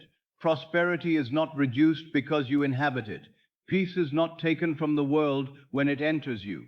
The good you accept becomes another place through which good may express itself. Therefore, there is no guilt in becoming new. You do not betray the people who knew your old identity. You do not dishonor the past by outgrowing its conclusions. You do not become selfish by refusing to remain diminished. Your transformation may become permission for others to question their own limitations. A lamp does not apologize for illuminating the room. It fulfills its nature. You also fulfill your nature when you become conscious of more life. Let the old belief that suffering proves goodness fall away. You do not need to remain burdened in order to be kind. You do not need to remain poor in order to be humble. You do not need to remain lonely in order to be spiritual. You do not need to remain wounded in order to be compassionate. The qualities you value can come with you. Only the limitation is left behind. The new self is not a stranger who erases your humanity. It is your humanity released from an unnecessary prison. It may be gentler because it no longer lives in defense. It may be more generous because it no longer fears lack. It may be more loving because it no longer begs for love. It may be more courageous because it no longer calls the past prophecy. This is the person for whom outer change becomes natural, not one who has become hard, grand, or removed from others. One who has become inwardly free, free to receive, free to respond, free to imagine beyond the old boundaries, free to sleep without carrying tomorrow as a burden. Let this freedom begin in the smallest way. You need not carry all the outcomes tonight. You need not hold the entire future in the mind. You need only stop holding the old identity so tightly. The hands are already resting. Let the identity rest with them. The shoulders have lowered. Let the old burden lower. The breath is moving. Let life move. You are not trying to make every door open tonight. You are becoming the one who no longer defines themselves by closed doors. You are not trying to force every person to love you. You are becoming the one who no longer calls themselves unloved. You are not trying to summon every form of wealth before morning. You are becoming the one who no longer worships lack as truth. You are not trying to predict the exact change. You are preparing the consciousness from which favorable change can be recognized, received, and sustained. This is enough, more than enough. The night does not require a spectacle. The deepest work is often silent. Let the silence complete what words have begun. Let the new self come nearer without announcement. Let the old self become tired of repeating its name. Let awareness rest between them, free to choose. And when you choose, choose not from fear of tomorrow, but from love of the state you wish to inhabit. Choose the self who can breathe more freely. Choose the self who no longer interprets every unknown as danger. Choose the self who expects life to contain doors not yet seen.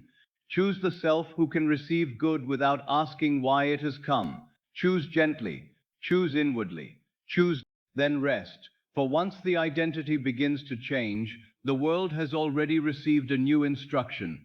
The instruction is not shouted. It is not written on paper. It is felt. I am no longer the one who must repeat the old life. I am becoming the one for whom the new life is natural. Let that be your great change tonight. Let every outer blessing come afterward as its witness. There comes a moment in every inward journey when the life you have known begins to feel strangely unfamiliar, even though nothing visible has yet changed. The same room surrounds you, the same voices speak, the same obligations wait for morning, and yet somewhere beneath the surface, you no longer meet them in quite the same way. A thought you once accepted without question now feels heavy when it enters. A conversation you once repeated eagerly now leaves you empty. An ambition you once pursued with great intensity may suddenly seem too small or too distant from what your heart has quietly begun to desire. You may find yourself withdrawing from certain habits, not because you have condemned them, but because they no longer nourish the person you are becoming. This can feel confusing. The mind may ask, What is wrong with me? Why do familiar things no longer satisfy me? Why do I feel restless when nothing has happened? Why does the life I once tolerated now seem difficult to inhabit? I tell you, do not be too quick to call this discomfort a problem. It may be the first evidence that the old state is already loosening. A state of consciousness does not always depart with a dramatic announcement. It may not collapse in a single moment. More often, it begins to lose its intimacy. Its language sounds less convincing. Its pleasures become shallow. Its fears still speak, but they no longer command the same obedience. You may continue performing the motions of an old identity while inwardly knowing that it no longer fits. This is not hypocrisy, it is transition. The outer life often continues by momentum after the inner allegiance has begun to change. A great wheel may continue turning for a while after the force that moved it has been removed. The sound remains, the motion remains, but the cause is no longer being renewed. So it may be with the life around you. Certain patterns may still appear because they have been fed for years. People may continue addressing you according to the part you once played. Circumstances may continue presenting the old evidence. Your own mind may repeat familiar sentences out of habit.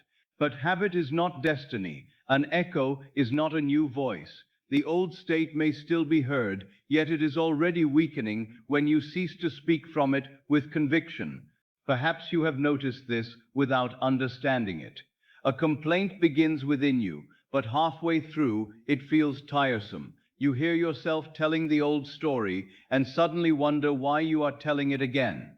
You feel the familiar impulse to prove that life has treated you unfairly, but the proof no longer brings the satisfaction it once did. Something in you has grown tired of being right about limitation. This is a profound sign. Many people would rather be correct about their suffering than free from it. They have repeated the story for so long that it gives them identity, explanation, and a place in the world. To release the story seems almost like releasing themselves. But you are not the story. You are the awareness that has worn it. And now the awareness may be preparing to put it down. Imagine an old garment that once served you well. Perhaps it protected you during a cold season. Perhaps it covered you when you had nothing else.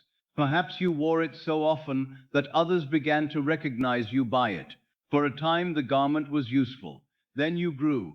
At first the change was almost imperceptible. The sleeves became slightly short, the collar felt tighter, the fabric pulled across the shoulders. You adjusted it, stretched it, and told yourself that it still fit, but the discomfort continued.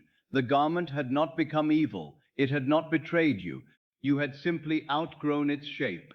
This is how an identity may become uncomfortable.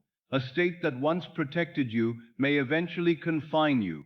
The identity of the cautious one may have saved you from disappointment, but eventually it prevents joy from entering. The identity of the strong one may have helped you survive difficult years, but eventually it refuses assistance, even when assistance is freely offered. The identity of the invisible one may have protected you from judgment, but eventually it makes recognition feel dangerous. The identity of the one who expects little may have softened past losses, but eventually it becomes the very boundary that keeps good at a distance. Do not hate these identities. They were garments made for an earlier season. They carried you as far as they could, but you are not required to wear winter clothing in the warmth of a new spring. The discomfort you feel may not mean that life is punishing you. It may mean that consciousness can no longer breathe naturally inside the old shape.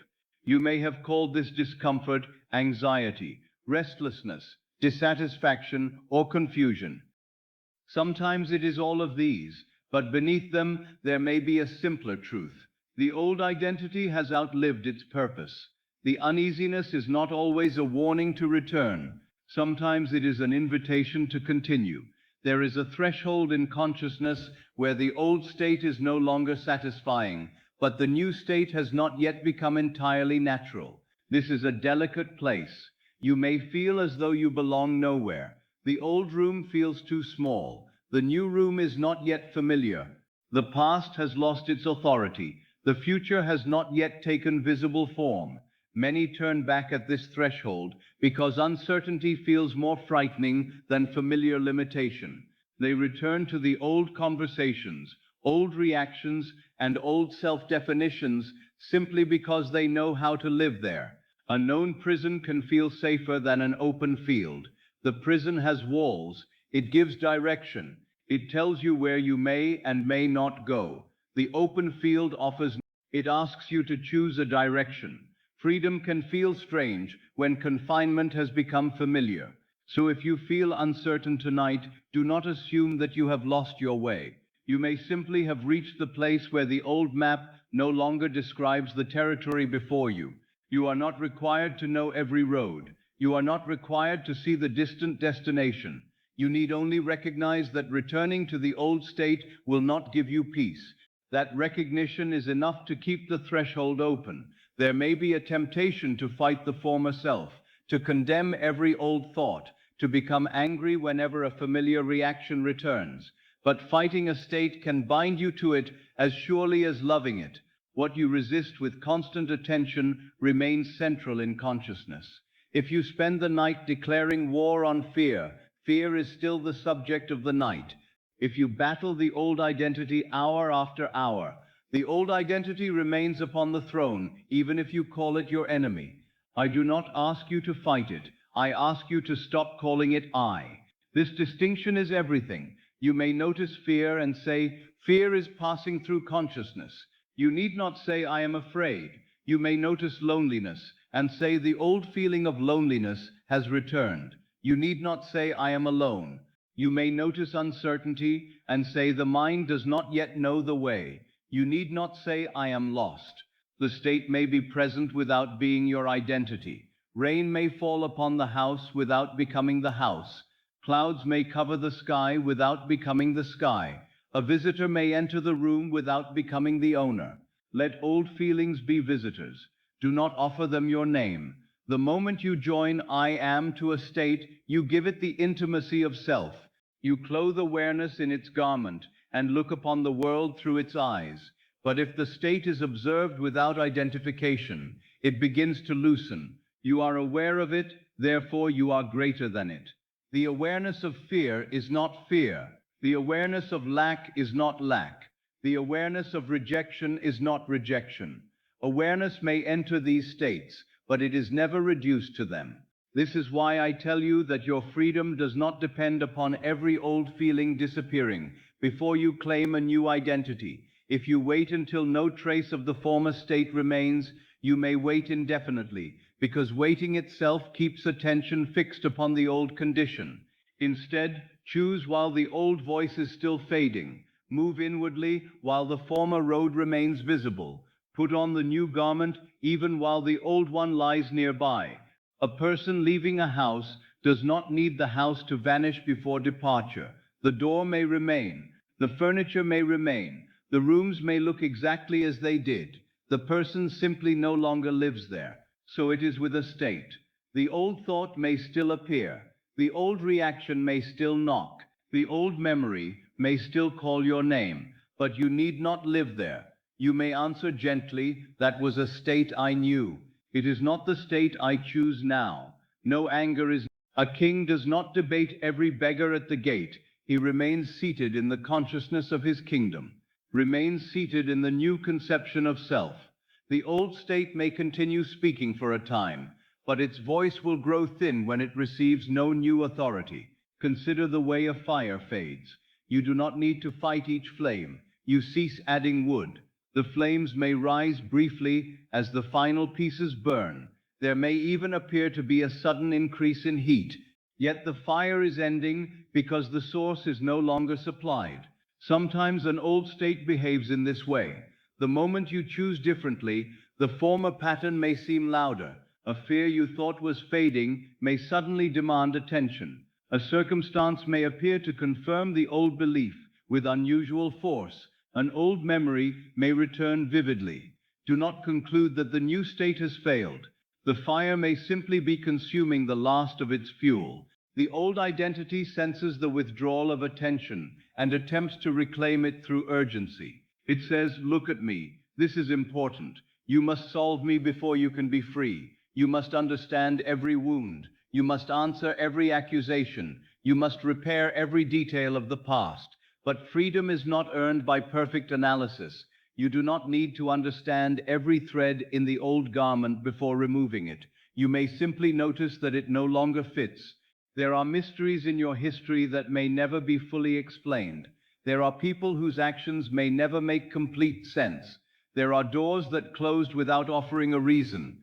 There are seasons that ended without ceremony. You may spend the remainder of life asking why, or you may allow a new question to rise. Who am I now? Not who was I when it happened. Not who did they say I was. Not who have I been trained to be. Who am I now? In the secret place where identity is chosen. This question opens the threshold. It brings power back from the past. The old state says, you are the sum of what happened.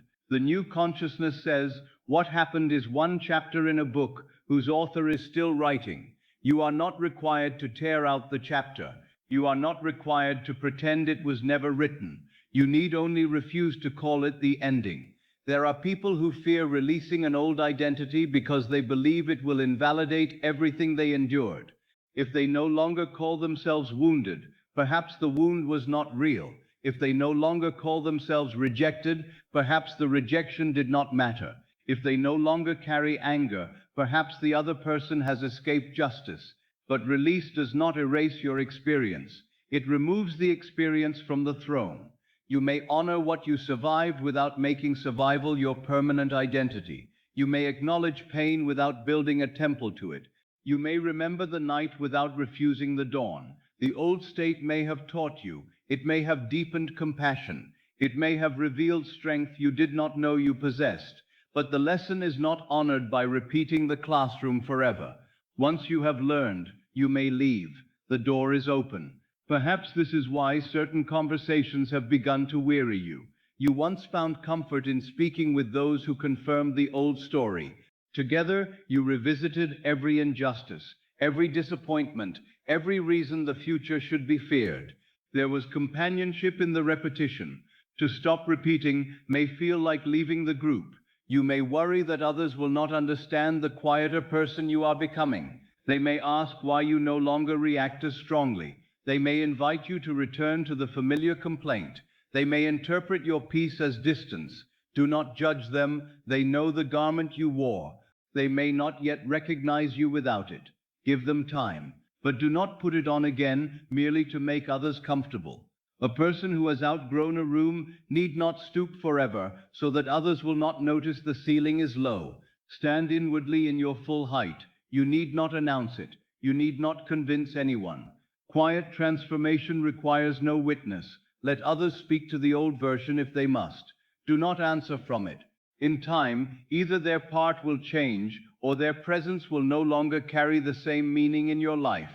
The world cannot continually sustain a relationship with a self you no longer occupy. It may try for a while. The old script may be offered. A person may say the familiar words that once triggered the familiar response. Pause. Notice the invitation. You are being asked without anyone consciously knowing it to return to your former role. You may decline inwardly, not through hostility, not through withdrawal born of fear, simply by refusing to become the person the old scene requires. Suppose someone speaks to you dismissively. The old state immediately says, I am unimportant. From that identity you may attack, retreat, or spend hours rehearsing the moment. The new state may hear the same words without joining them to self. It may say, this person is speaking from a state of their own. Their words do not name me. Then you respond or do not respond. The outer act will be wiser because the inner identity is different. This is not passivity. It is freedom from compulsion. The old state reacts because it must protect its definition. The new state responds because it is no longer threatened by every appearance. This shift may be subtle, but it is immense. You may notice it first in a moment that would once have ruined your day, but now passes quickly. You may hear an old accusation and feel no need to defend yourself. You may see another person receive what you desire, and instead of feeling diminished, Recognize that their experience is evidence of possibility. You may face a delay and refuse to turn it into prophecy. You may wake from a troubling dream and say, "This is an image passing through mind, not an instruction for my future." These quiet moments are signs that the old state is losing its claim. Do not demand grand evidence while these inward victories are occurring. A building may look unchanged from outside while its foundation is being replaced. The work begins beneath the visible structure. Likewise, consciousness may be undergoing a complete reorganization while daily life appears ordinary. You still rise, you still attend to familiar tasks, you still speak with familiar people. Yet the meaning of everything is changing because the one who experiences it is changing. A cup held by a trembling hand and the same cup held by a peaceful hand are not the same experience. The room is the same, the object is the same, the state is different, and state is reality. Perhaps you have begun to feel less interested in proving yourself. This too may be evidence of loosening. The old identity required constant confirmation. It needed applause to feel visible, agreement to feel intelligent, attention to feel loved, and control to feel safe. The new state does not demand so much evidence. It rests more easily. It does not explain every choice. It does not pursue every misunderstanding. It does not chase those who withdraw. It does not interpret every closed door as a judgment. At first, this may feel like emptiness. The nervous activity of the old state occupied much of the mind. When it lessens, silence appears. You may mistake silence for loss, but silence may be space returning to you. Imagine living beside a loud machine for many years. Its sound becomes so constant that you no longer consciously hear it. Then one day the machine stops. The silence feels strange. You may even wonder whether something is wrong, but nothing is wrong. You are hearing the absence of noise. The old state has been such a machine. It has produced a constant hum of judgment, anticipation, comparison, and defense. When it begins to quiet, peace may initially feel unfamiliar. Do not rush to fill the silence with another problem. Remain there. Let the nervous system learn that quiet is not danger. Let the mind discover that it does not need a crisis in order to feel alive. Let the heart become familiar with an ordinary peace. The new state may enter through this silence. It does not always arrive with a voice declaring, "I am new." It may arrive as the absence of the old demand. You no longer check. You no longer chase. You no longer need to tell the story. You no longer awaken with the same thought. You may not notice immediately what has come, because you are still looking for a dramatic addition. But sometimes change is first known by subtraction. The burden is lighter. The argument is shorter. The memory is quieter. The fear no longer follows you into every room. Something has left, and in the space it leaves, something else may grow. Do not mourn every disappearing desire. Some ambitions belong to the self you are leaving. You may once have wanted recognition only because you felt unseen. You may have desired victory only because you felt humiliated. You may have pursued wealth only to prove that those who doubted you were wrong. You may have sought a relationship not from love but from fear of being alone. When the underlying state changes, the desire may change with it. This does not mean you have failed. It means desire is becoming purified. What remains after the need to prove, punish, impress, or escape has softened may be closer to your true intention. You may still desire prosperity, but now as freedom and expression rather than revenge. You may still desire love, but now as sharing rather than rescue. You may still desire success, but now as usefulness rather than proof. You may still desire change, but now as expansion rather than flight.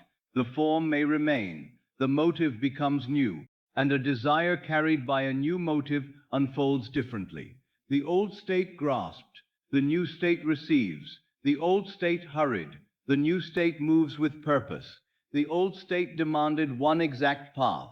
The new state remains faithful to the end, while allowing wisdom to reveal the means. If an old ambition feels empty, do not force yourself to revive it, merely because you once announced it to others. You are allowed to become larger than a former plan. A plan is not a vow. You may have chosen it from the consciousness available at the time. As consciousness expands, the plan may no longer contain you. A child may dream of possessing a small painted carriage. Later, he discovers the vastness of travel and no longer mourns the toy. The earlier desire was not wrong. It belonged to an earlier horizon. Let the horizon widen. You need not explain every change of heart. The inner self is not required to submit its development to public approval. You may quietly release what no longer carries life. There may also be situations that become more uncomfortable as the old state loosens. A habit you once tolerated may suddenly feel unbearable. A relationship dynamic you excused may become clear. A place you once accepted may feel constricting. Do not immediately act from agitation. Discomfort can reveal that a state is ending, but it does not always tell you the wisest outward step. First, become still. Ask, what identity has been sustained here? Have I been the one who accepts less to avoid conflict? Have I been the one who remains silent because I fear loss? Have I been the one who believes no other possibility exists? See the state, separate it from I. Then let action arise from the new identity rather than from the old pain. An action taken from panic may recreate the state it is trying to escape. An action taken from dignity carries another future. You may leave a situation inwardly before you leave it outwardly. This does not mean delay. When safety requires immediate action, it means that the true departure begins when the state no longer defines you. A prisoner may walk out of a cell and still carry imprisonment in consciousness. Another may remain temporarily within a limiting circumstance, while inwardly becoming free, and soon the outer way opens naturally. Do not confuse patience with submission. Do not confuse haste with... The question is always, from which state am I acting? The old state may say, run, because you are powerless. The new state may say, move because you are free. The outward motion may appear the same. The inner cause is entirely different. As you lie here tonight, you do not need to decide every outward matter.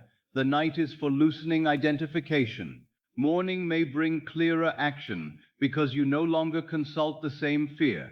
Let the problem remain outside the bed. Bring only the state into awareness. Who have you been while facing this? Who would you be if the matter were already resolved? Do not strain to answer in words. Feel the difference.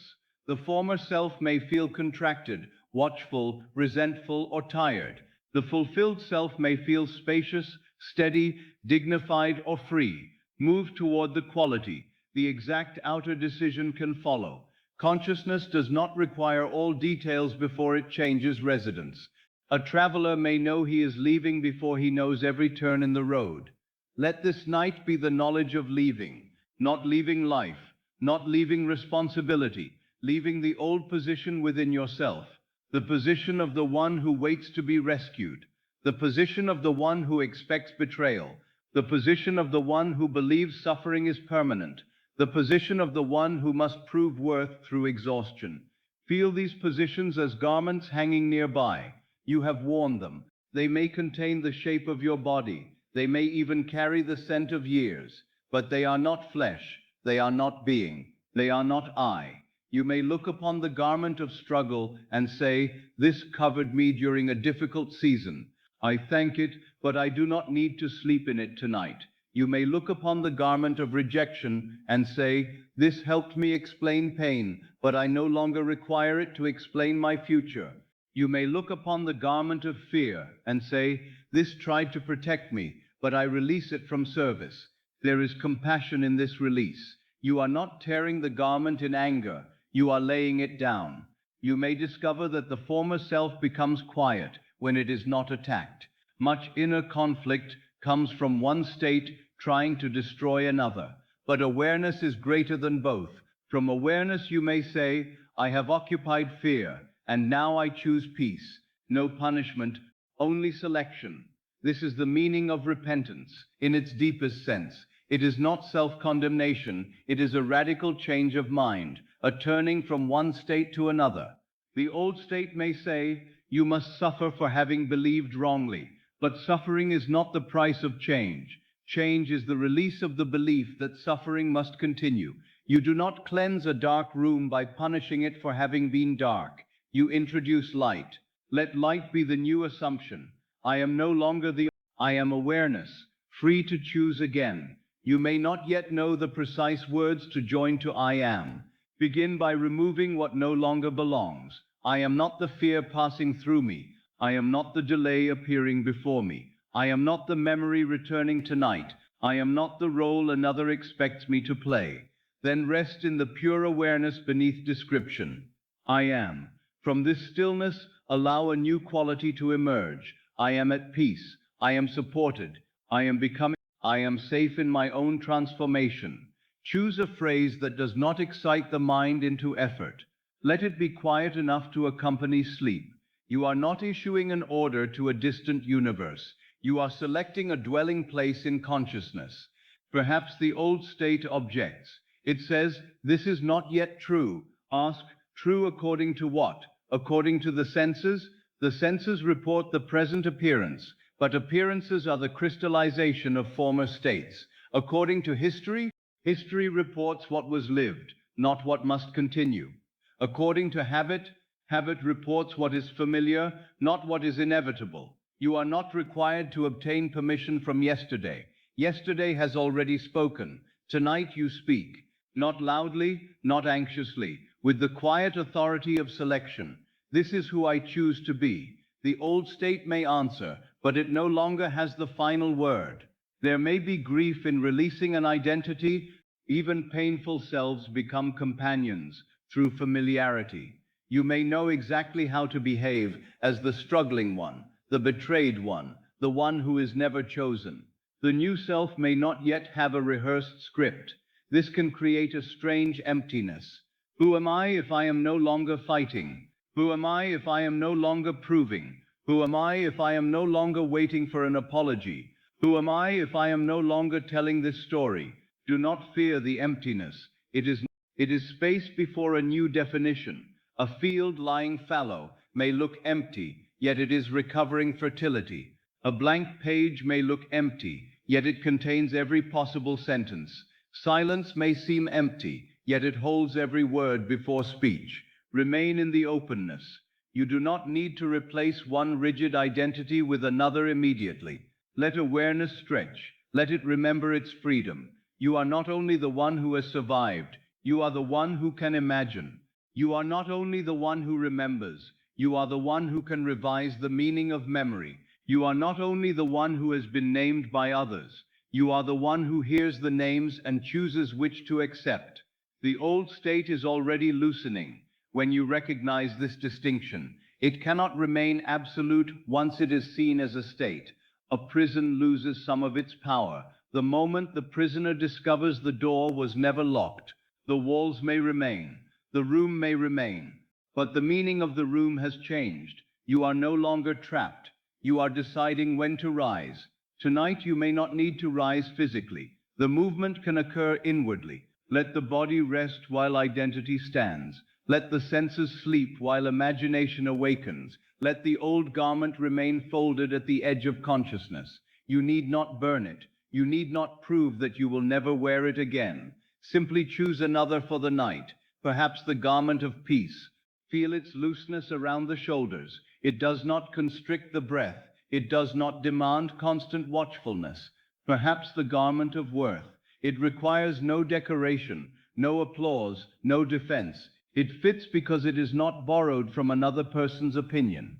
Perhaps the garment of support. It allows the weight to be shared. It permits help to arrive without shame. Perhaps the garment of freedom. It is light. It does not contain the old labels. Let one of these states cover you as gently as the blankets upon the body. Do not ask whether you deserve it. A garment is worn by putting it on, not by arguing for worthiness. A state is occupied by accepting it, not by earning permission from appearances. Wear it in imagination. Let it rest upon you until the body forgets the old tension. If sleep comes, let sleep seal the new clothing upon consciousness. You may awaken and momentarily reach for the former garment. Habit may Do not be discouraged. A person waking in a new home may for a moment imagine they are still in the old room. Then the eyes adjust. The new surroundings are remembered. So tomorrow, if the old thought appears, let it be the brief confusion of waking. Remind yourself gently, I no longer live there. No anger, no disappointment. Return. Each return strengthens familiarity. Each return weakens the old address. In time, the former state will feel like a... You may remember how real it once seemed, and wonder how you lived there so long. Do not judge the past self. It inhabited the state it knew.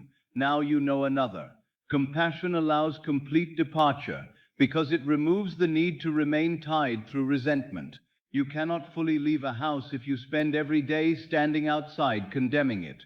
Bless the shelter it once provided. Then walk on.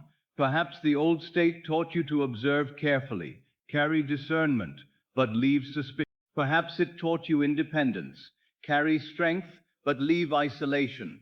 Perhaps it taught you endurance, carry resilience, but leave the expectation of hardship. Perhaps it taught you humility, carry tenderness, but leave self-erasure. You do not discard every quality developed in the old season. You separate the gift from the limitation. The pearl may be removed from the shell. The shell need not be carried forever. This is mature transformation. It does not deny the former life. It redeems it. Everything useful is retained. Everything constricting is released.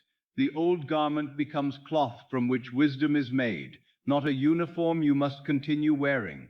As you rest, perhaps certain memories rise. They may be scenes in which the old identity was formed.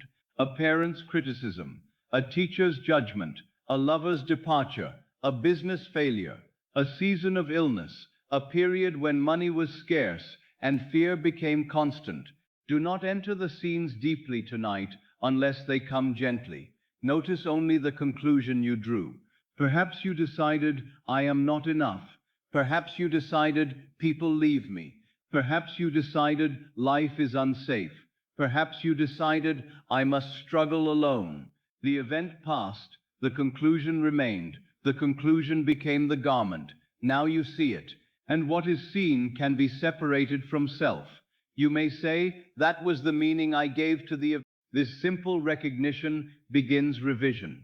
You do not need to change every detail tonight.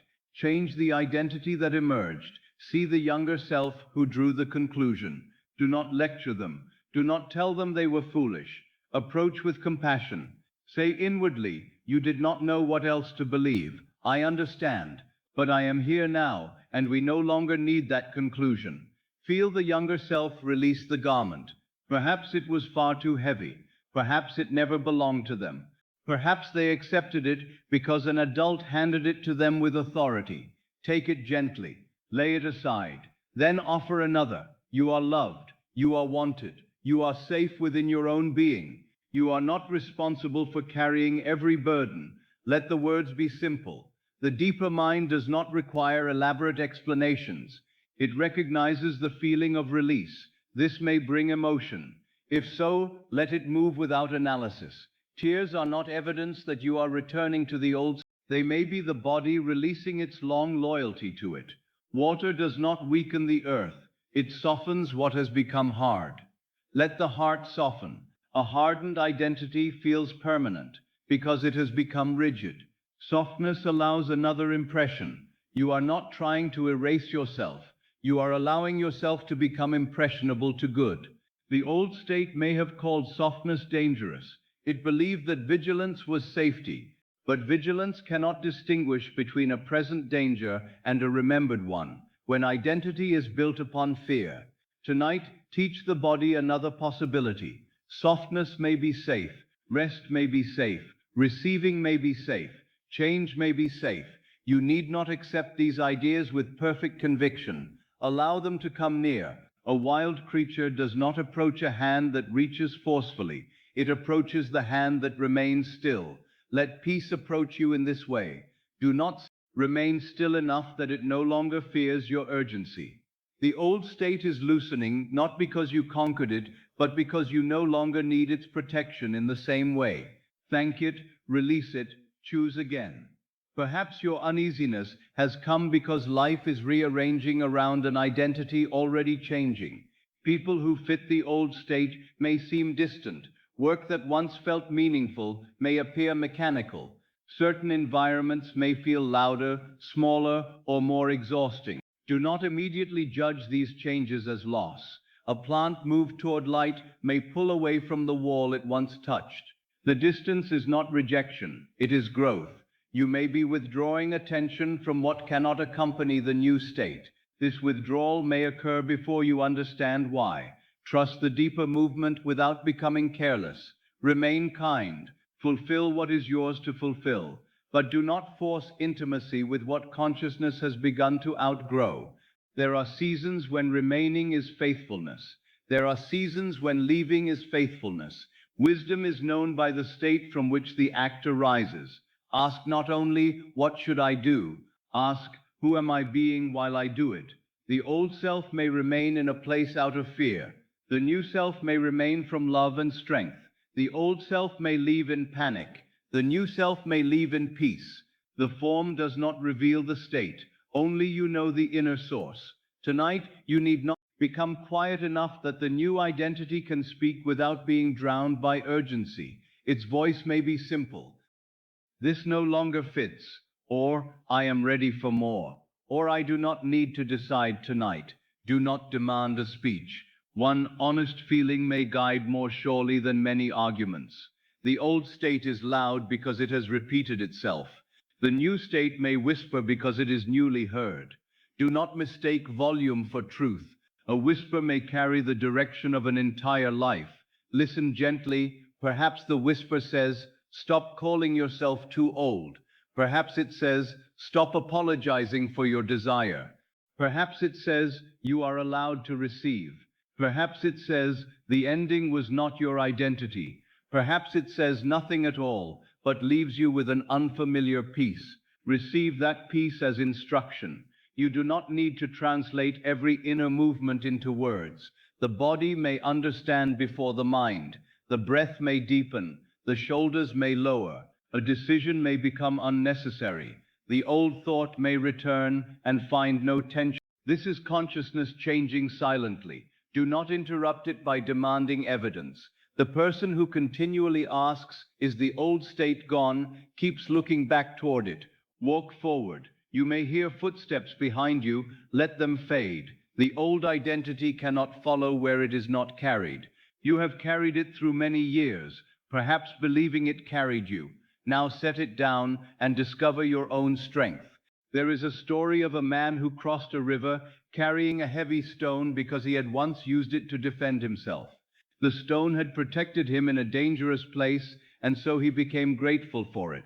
Yet after the danger passed, he continued carrying it through fields, towns, and peaceful roads.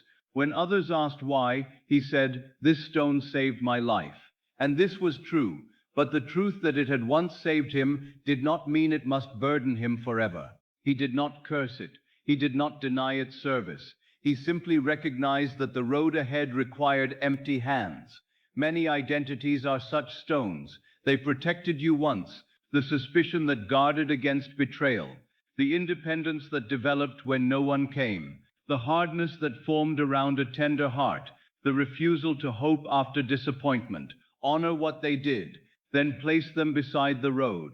The next part of the journey may require open hands. You cannot receive while gripping the instrument of former defense.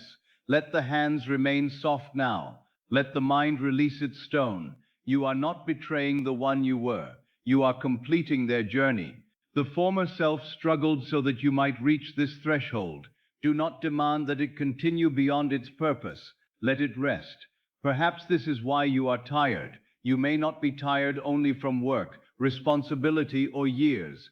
You may be tired from maintaining an identity that consciousness is ready to release. It takes great energy to continue telling a story that no longer feels alive. It takes great energy to react as expected when the reaction no longer feels true. It takes great energy to keep proving that you are the person others remember. Rest is not merely for the body. Let identity rest. You do not have to be consistent with your limitation. You are allowed to surprise those who knew. You are allowed to surprise yourself. A river is not accused of inconsistency because it moves beyond the bend. Movement is its nature.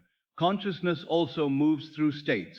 The tragedy is not that you once occupied limitation. The tragedy would be believing you must remain there to preserve a fixed image. There is no virtue in permanent confinement. Faithfulness to truth may require becoming unrecognizable to the old story. You may speak more gently. You may accept a gift. You may pursue an idea. You may rest without guilt. You may stop explaining why your desire is reasonable. These small changes may disturb the expectations of the old world. Let them. A shell must crack when the life within becomes larger than the shell. The crack is not the destruction of life, it is the evidence of growth. Do not fear every crack. An arrangement may shift, a habit may fall away, a relationship, a self-image may dissolve. You are not necessarily falling apart. You may be breaking open. There is a difference. Falling apart feels like losing the center. Breaking open reveals that the center was always deeper than the structure surrounding it. Your center is awareness. The states may change, the roles may change, the circumstances may change. Awareness remains. Rest there when the outer form feels uncertain. I am. Before I am rich or poor. Before I am young or old. I am.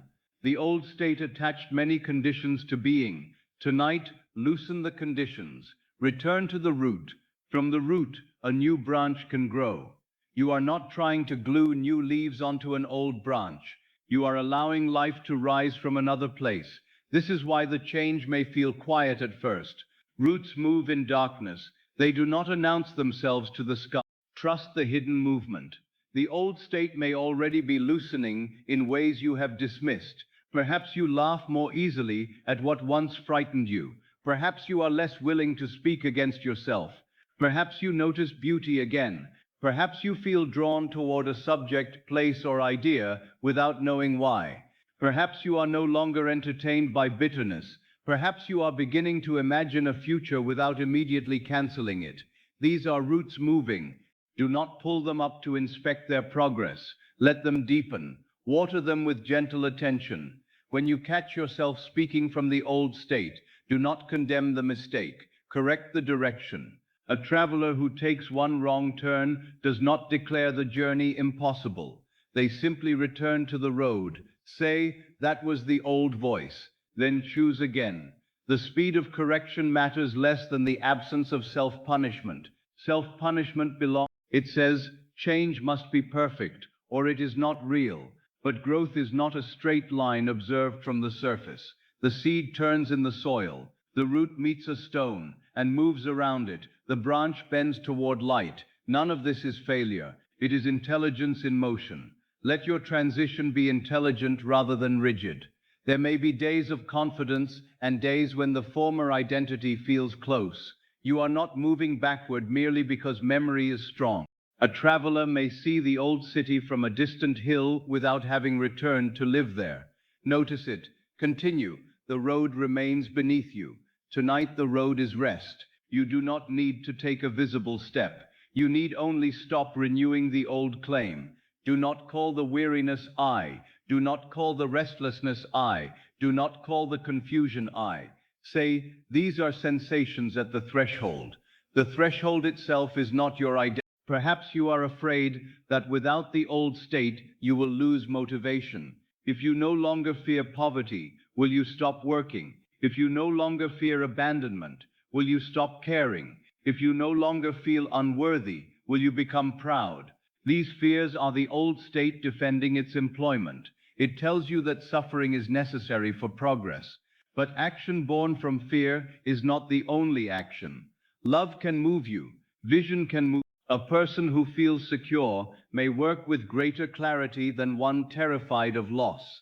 A person who feels loved may care more freely than one begging for affection. A person who knows worth may serve without turning service into self-erasure. You will not become empty when fear loses authority. You will discover other sources of movement. The whip is not the only way to make a horse run. It may run toward open fields. Let yourself be This is one of the great changes taking place beneath the surface. You are no longer moved only by avoidance. You are beginning to move by attraction. Not attraction to an object outside, but attraction to a quality of being. Peace calls you, freedom calls you, dignity calls you, expression calls you. The old state may try to translate these calls into impossible demands. It may say, you must transform everything at once. Tonight, choose the quality. Tomorrow, one natural step may appear. The next day, another. You need not carry the entire bridge in your hands. The bridge is built from the state. You are responsible for the end, not for forcing every incident. Let the end be simple. I am free from the old identity. I am at home in a new conception of myself. Feel the relief of this without trying to imagine every consequence. The first joy is that the gate is open. Feel the open gate. You do not need to run through it. Stand for a moment. Breathe the air. Notice the absence of the wall before you.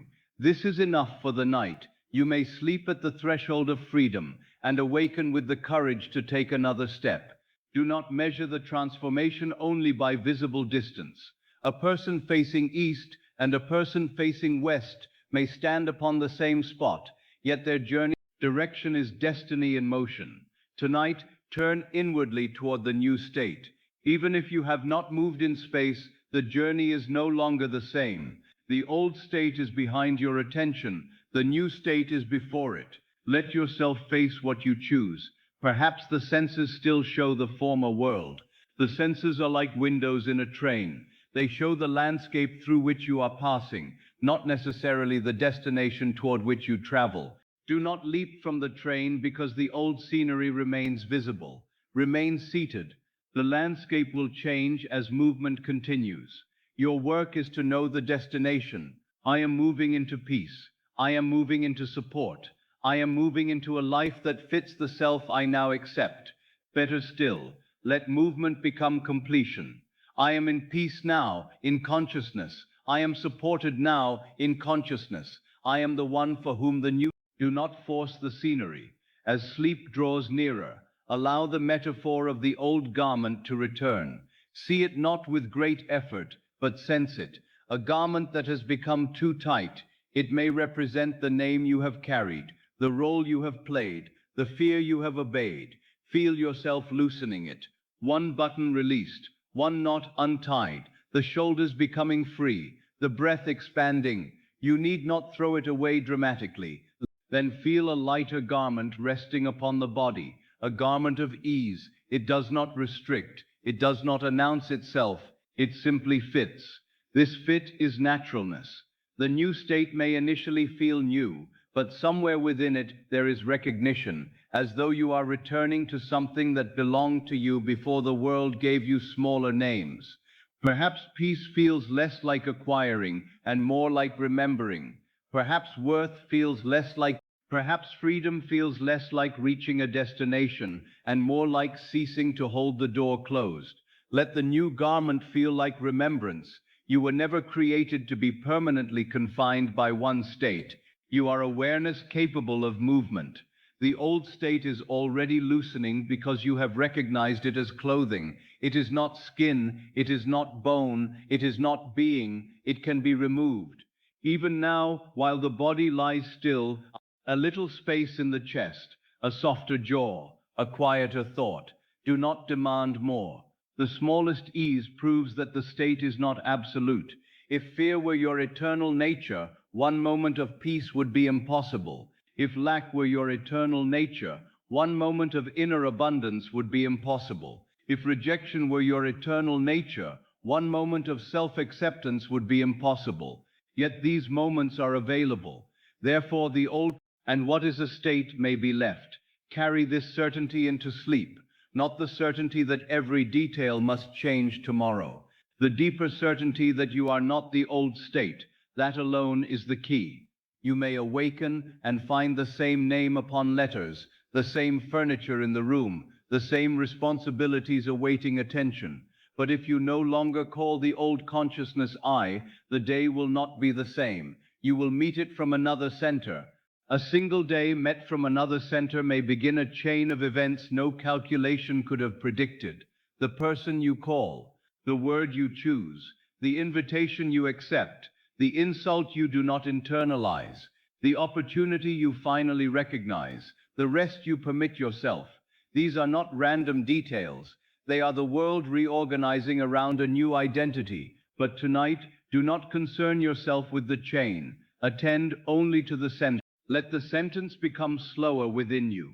I am not the old state. There is no anger in it, only recognition. I am awareness choosing again. There is no strain in it, only freedom. If the old thought returns, let it pass through the sentence. If the old image appears, let it fade behind the sentence. If sleep comes, let the sentence dissolve into feeling. You are not fighting. You are no longer feeding. You are not destroying. You are refusing to make it the future. The old state is already loosening. You can feel it in the weariness of repetition. You can feel it in the emptiness of old conversations. You can feel it in the desires that no longer satisfy. You can feel it in the quiet longing for a truer way of being. Do not call this crisis. Call it threshold. Do not call it failure. Call it growth. Do not call it loss of self. Call it freedom from a rest at this threshold without fear. The old room is behind you. The new room is opening. You do not need to see every object within it. Feel only the greater space. The air moves more freely there. The ceiling is higher. The windows receive more light. There is room for the person you have become.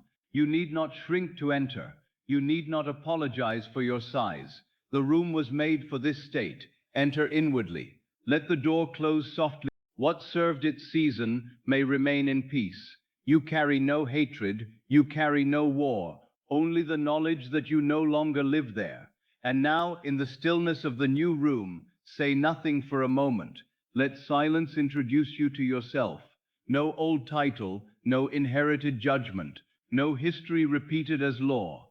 Only awareness, only being, only the quiet capacity to choose. From this silence, do not force another word. The pure name is sufficient. I am. The old garment is resting. The old voice is fading. The old state is no longer being renewed. And you, the awareness that wore it, remain untouched, open, and capable of becoming conscious of an entirely different world.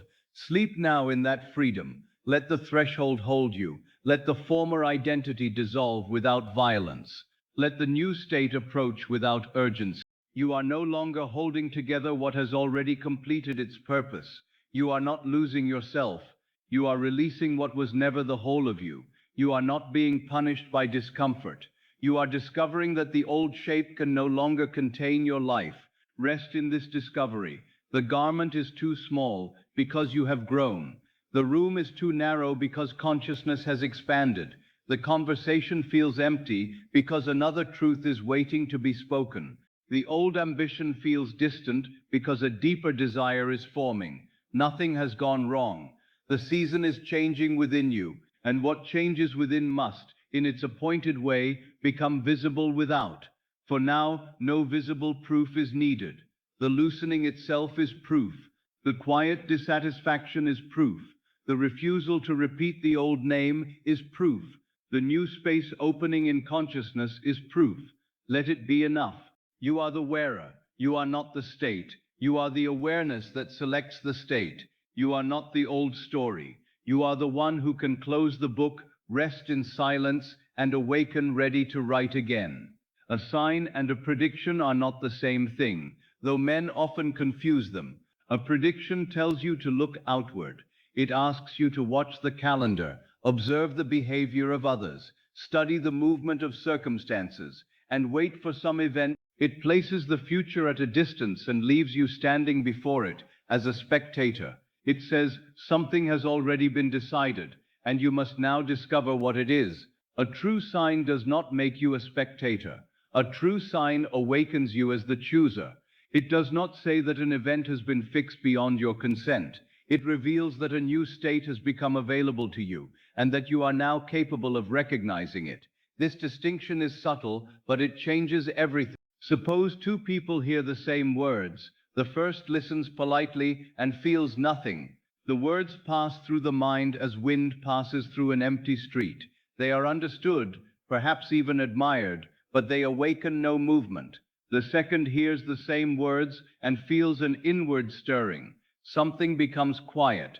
Something that has been asleep seems to open its eyes. The listener cannot fully explain why the message feels personal, but it does. It feels remembered.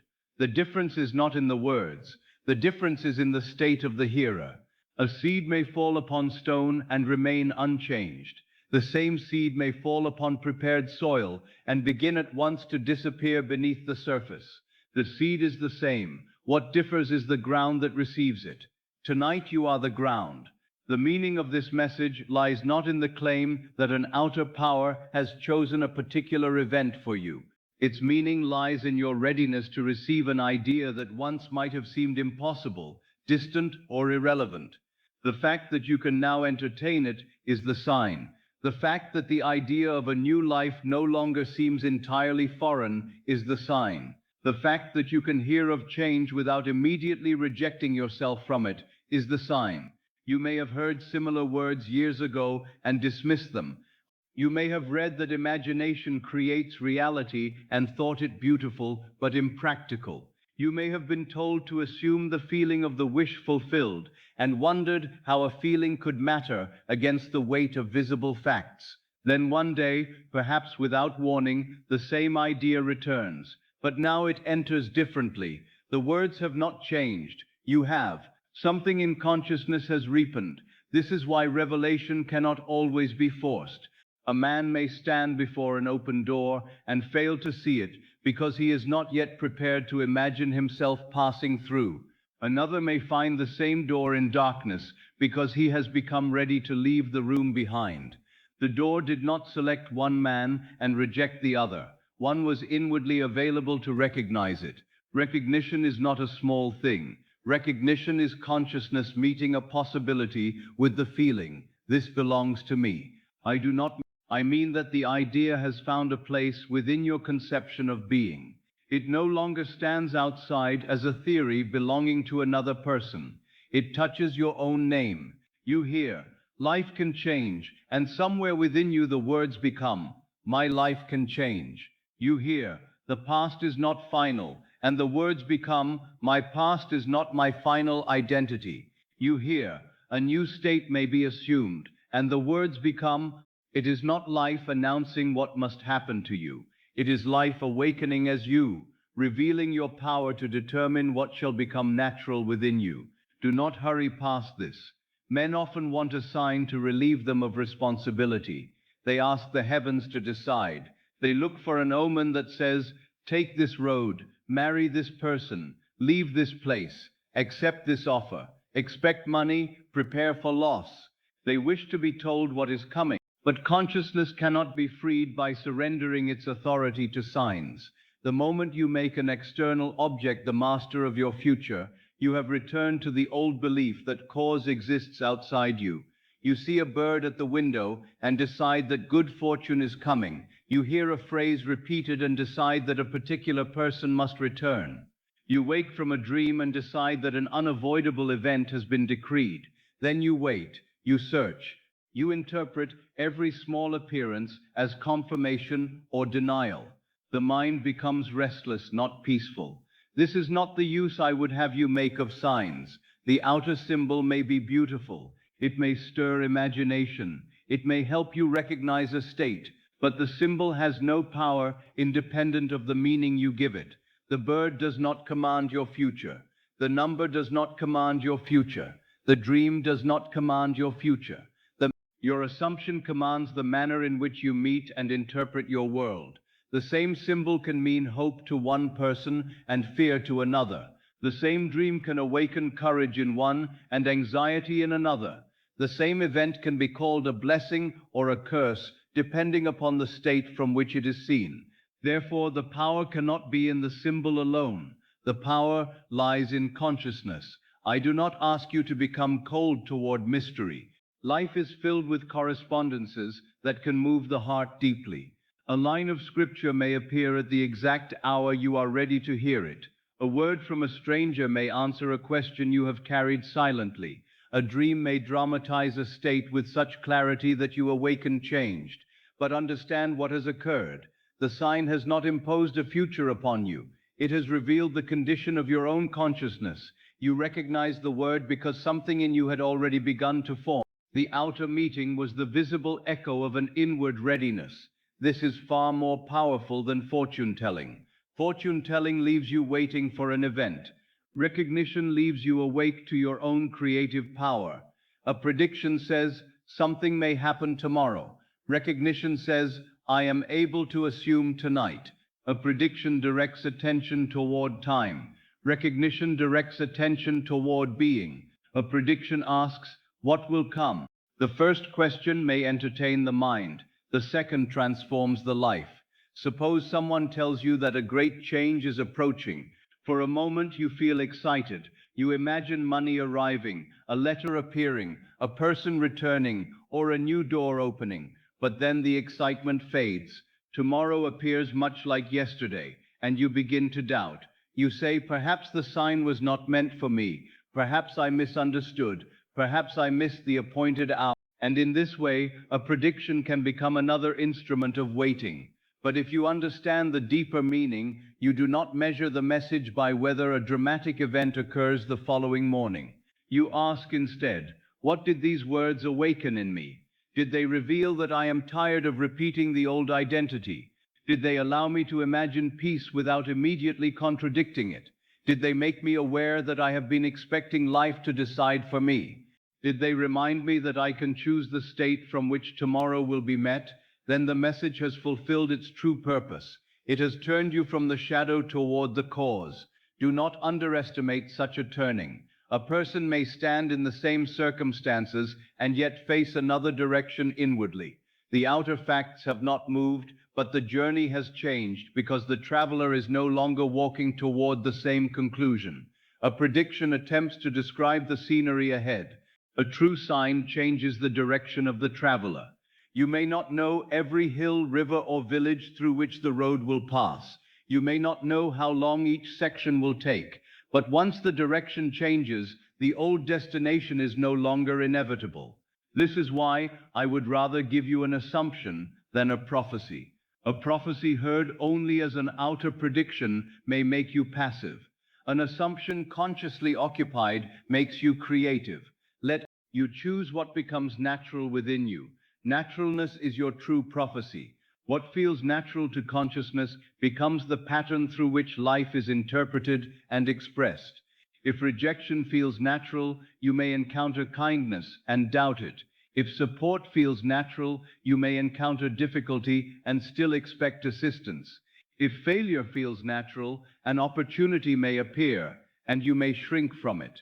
If worth feels natural, even your future is not merely a sequence of events waiting in darkness. It is the expression of states that you continually consent to inhabit. Events matter, but they are not the first cause. The state gives meaning to the event, and meaning becomes the seed of what follows. A man loses a position.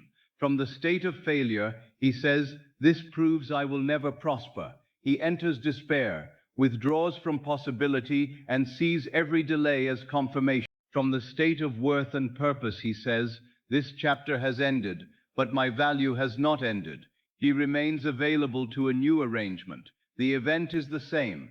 The future that grows from it is not. The state has prophesied. This is the kind of prophecy you are always speaking, though perhaps silently. Every time you say, "This always happens to me," you are not merely describing the past. You are making the old pattern natural again. Every time you say, "People never choose me," you are not merely remembering. You are occupying the state of the unchosen. Every time you say, "Life always takes away what I love," you clothe the unknown future in the garment of old loss.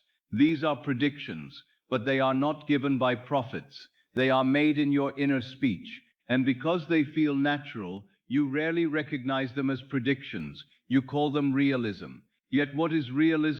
The fearful man calls fear reasonable. The secure man calls confidence reasonable. The poor man calls expectation foolish. The prosperous man calls opportunity natural. Each is reasoning from a state. Reason is often the servant of identity. It gathers arguments in favor of the position already accepted. Therefore, changing your future is not accomplished merely by arguing better with the old state. The old state can produce endless evidence for itself. You change the seat from which reason speaks. You assume another identity. Then reason begins to serve the new state. It notices what was previously ignored. It remembers different examples. It interprets silence differently. It sees possibility where the former self saw only danger. This is why the recognition of a new assumption is a greater sign than any prediction of a specific event. The recognition means that another state has become thinkable. What is imaginable may become felt.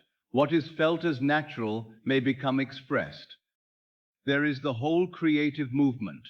The sign is the first opening. You do not need to know the final form when the opening appears. A small crack in a wall may admit enough light to show that the room was never the entire world.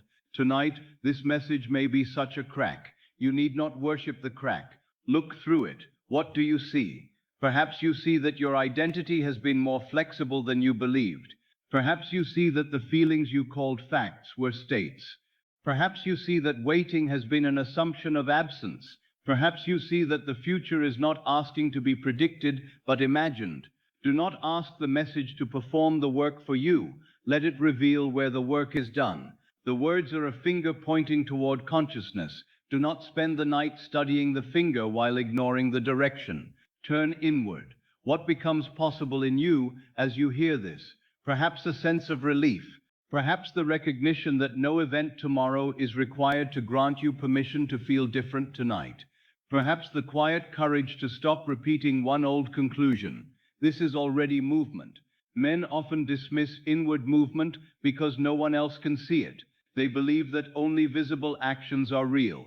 Yet every visible action is born from an invisible selection. Before a man rises from the chair, the movement has already been accepted inwardly. Before a building stands, it exists as an arrangement in imagination. Before a journey begins, a destination has been selected. Before a word is spoken, the thought has formed. Why then should the invisible beginning of a new identity be considered unreal? It is the most real part of the process because it is the cause. The visible event is the crystallization. You may wake tomorrow and see no immediate spectacle. Do not say nothing happened. The seed does not announce its first movement by breaking the surface. It changes in darkness. Its former structure begins to open. That opening may look like destruction if you do not know the pattern of growth. The shell cracks. The seed ceases to remain what it was. Then the hidden root begins its descent, and the shoot begins its ascent. For a time, all of this occurs below the sight of men, yet the harvest has already begun. Your willingness to assume another state is such a beginning. You do not need an outer prediction to validate it. The willingness itself reveals ripeness. Perhaps yesterday you could not imagine being free without immediately asking how. Tonight, for a moment, you can rest in the feeling without demanding the means. That is the sign.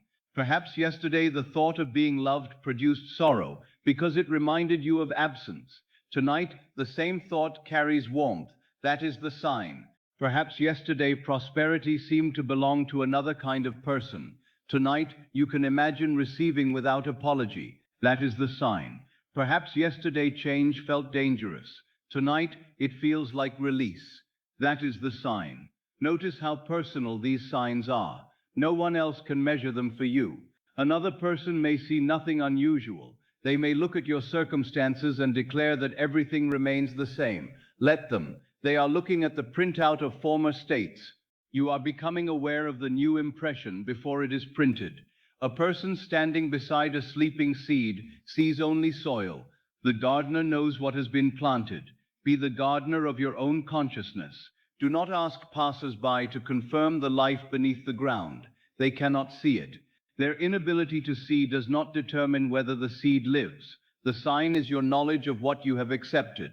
You may say, I have accepted peace. Then do not make another person's agitation proof that peace is absent. You may say, I have accepted support. Then do not make one moment of difficulty proof that you are abandoned. You may say, I have accepted worth. Then do not make one person's blindness proof that you are unseen. The sign has shifted from the outside to the inside. This does not mean ignoring wise observation. It means refusing to give appearances creative authority. Appearances report. Consciousness assigns meaning. Meaning becomes assumption. Assumption becomes experience. Guard the place where meaning is chosen. Suppose tomorrow a delay occurs. The old self may call it a bad sign. It may say the change is not coming. Pause. The delay has no fixed meaning. From one state, it means rejection. From another, it means movement not yet complete. From another, it means redirection. From another, it means nothing more than delay. Do not rush to crown the darkest interpretation. The fearful state always claims to be a prophet. It speaks with urgency. It says, decide now. Assume the worst before you are disappointed. But the voice of fear is not divine foresight. It is memory disguising itself as prophecy. It takes an old wound and projects it upon an unknown future. Then, when you react as though the wound has already returned, you begin to create the conditions that agree with the expectation. This is why so-called intuition must be examined carefully. Not every strong feeling is guidance. Some strong feelings are familiar states demanding continuation. Fear may feel certain because it has been rehearsed. Suspicion may feel wise because it once protected you. Pessimism may feel accurate because it reduces surprise. But certainty of feeling does not make a state eternally true. Ask, does this impression enlarge me or imprison me? Does it bring clarity or compulsion? Does it leave me inwardly free, or does it demand immediate obedience to an old fear? The state of fulfillment may be quiet. It does not need to shout. It can wait because it is not afraid of being disproved by one moment. The old state is often urgent because it requires constant reinforcement. It says, look at the evidence now, check again, ask again, predict again. The new state says, I know what I have accepted. This inner quiet is itself a sign of movement. When you no longer need to interpret every small event, you are ceasing to live as a prisoner of omens. You are becoming the operant power. The operant power does not ask every shadow what the light is doing. It knows the shadow follows the light. Change the light. The shadows will rearrange. The sign is not that the shadow moved in a certain way. The sign is that you have remembered where the light is. You may wonder then why certain messages, books, people, or moments seem to arrive with such extraordinary timing. I tell you, consciousness is not divided as the senses suggest. The world you encounter is not separate from the state you occupy. When a new state begins to form, you may naturally meet words, people, and circumstances that correspond to it. This can feel miraculous, and in a sense it is. But the miracle is not that an outside force violated the order of life. The miracle is that you have glimpsed the deeper order. The meeting appears external, yet it corresponds to an inner movement.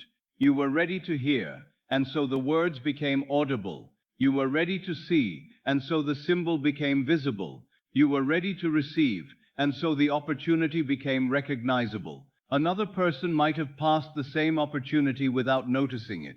The sign is not merely that the opportunity existed. The sign is that your state allowed you to recognize it. This is why readiness matters. A room may be filled with music, but the closed ear does not hear. A field may contain treasure, but the man who believes nothing valuable can be found there walks across it without looking. A person may be loved, yet the state of unworthiness filters every act of affection until love appears absent. The world offers more than any one state can perceive. Changing the state changes the range of what becomes visible. You do not summon possibility from nothing. You become conscious of possibilities that were inaccessible to the former identity. This is a more profound understanding of manifestation than merely waiting for objects to appear. Manifestation includes recognition. A door may have existed, but you did not see it. A person may have been willing to help, but you could not receive. An idea may have been present, but fear dismissed it. A strength may have lived within you, but the old story had no name for it. Then consciousness changes, and what was invisible becomes obvious. You call it coincidence, I call it correspondence. The outer and inner agree, but do not turn correspondence into superstition. The purpose of the sign is not to make you dependent upon repeated signs. A teacher points to the road so that the student may travel, not so that the student may remain forever studying the teacher's hand. If you require an outer confirmation every day, you have not yet accepted the state. You are still asking the world to decide whether your assumption is valid. Today you see an encouraging sign and believe. Tomorrow you see contradiction and doubt. Then you are tossed by appearances like a small boat without an anchor. Let the state become the anchor. The outer world may move. Your inward consent need not move with every wave. Faith does not mean that you never notice contradiction. It means contradiction does not choose your identity. You may see the old fact and still know, this is not the state I continue to occupy. You may hear an unfavorable report and still refuse to call yourself defeated. You may encounter uncertainty and still remain one who expects good. This is not blind refusal to act wisely, it is the refusal to let one appearance become an eternal name. The old self reads every event as prediction. The new self sees events as part of an unfolding, whose end is held in consciousness.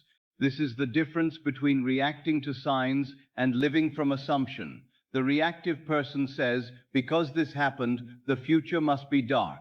The imaginative person says, I know the end I have accepted, and I will not assign this event a meaning that contradicts it. One is ruled by sequence, the other rules by state. The bridge of incidents may contain moments that appear unrelated to the end. It may contain pauses, detours, endings, or unusual meetings. If you judge every step before the bridge is complete, you may call blessing a curse and assistance an obstacle. Do not make a prediction from one stone in the bridge. Continue inwardly toward the end.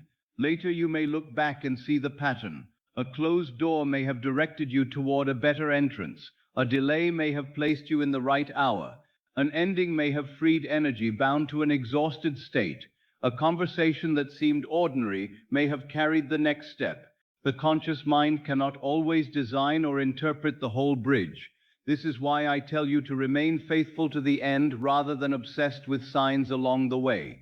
The end is your chosen state. The signs are passing expressions. Do not trade the state for the expression. Suppose you have accepted the feeling of being secure. Then an unexpected expense appears. The old mind says, this is a sign that lack is returning. But if security is your state, you may meet the expense without making it your identity. You act, you respond, you seek wise means, but inwardly you remain one who is supported. The expense may become part of a sequence that reveals new resources, new decisions, or new understanding. If you immediately return to poverty in consciousness, you renew the old pattern. Suppose you have accepted the feeling of being loved. Then someone is quiet. The old mind says, this is a sign of abandonment. But love does not need to interpret every silence as danger. You may allow the person their own state, their own hour, their own movement, while remaining secure within yourself. Perhaps communication returns. Perhaps the relationship changes form. Perhaps another expression of love enters. Your identity need not collapse because one appearance shifted. This is inner authority. It is not the authority to control every person. It is the authority to decide what you call yourself. That is the only authority required for transformation. You do not need to know every event that will occur. You need to know the state from which you will meet the events. A prediction tries to give certainty by describing circumstances. A true assumption gives certainty by establishing identity. Circumstances may vary. Identity governs your relation to them. The woman who knows she is valued can meet praise and criticism without losing herself.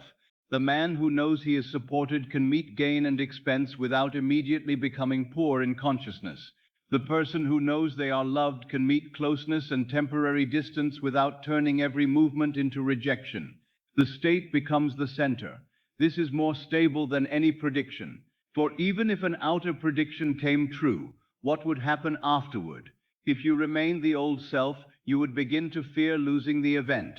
The fortune arrives, and you fear its departure. The person returns, and you fear another separation. The opportunity opens, and you fear being exposed as unworthy.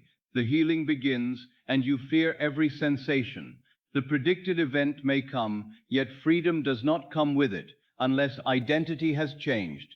Therefore, I would not have you wait for a prediction to save you. Let recognition free you now. The recognition is this: the person who would receive and sustain the desired change is a state available within you.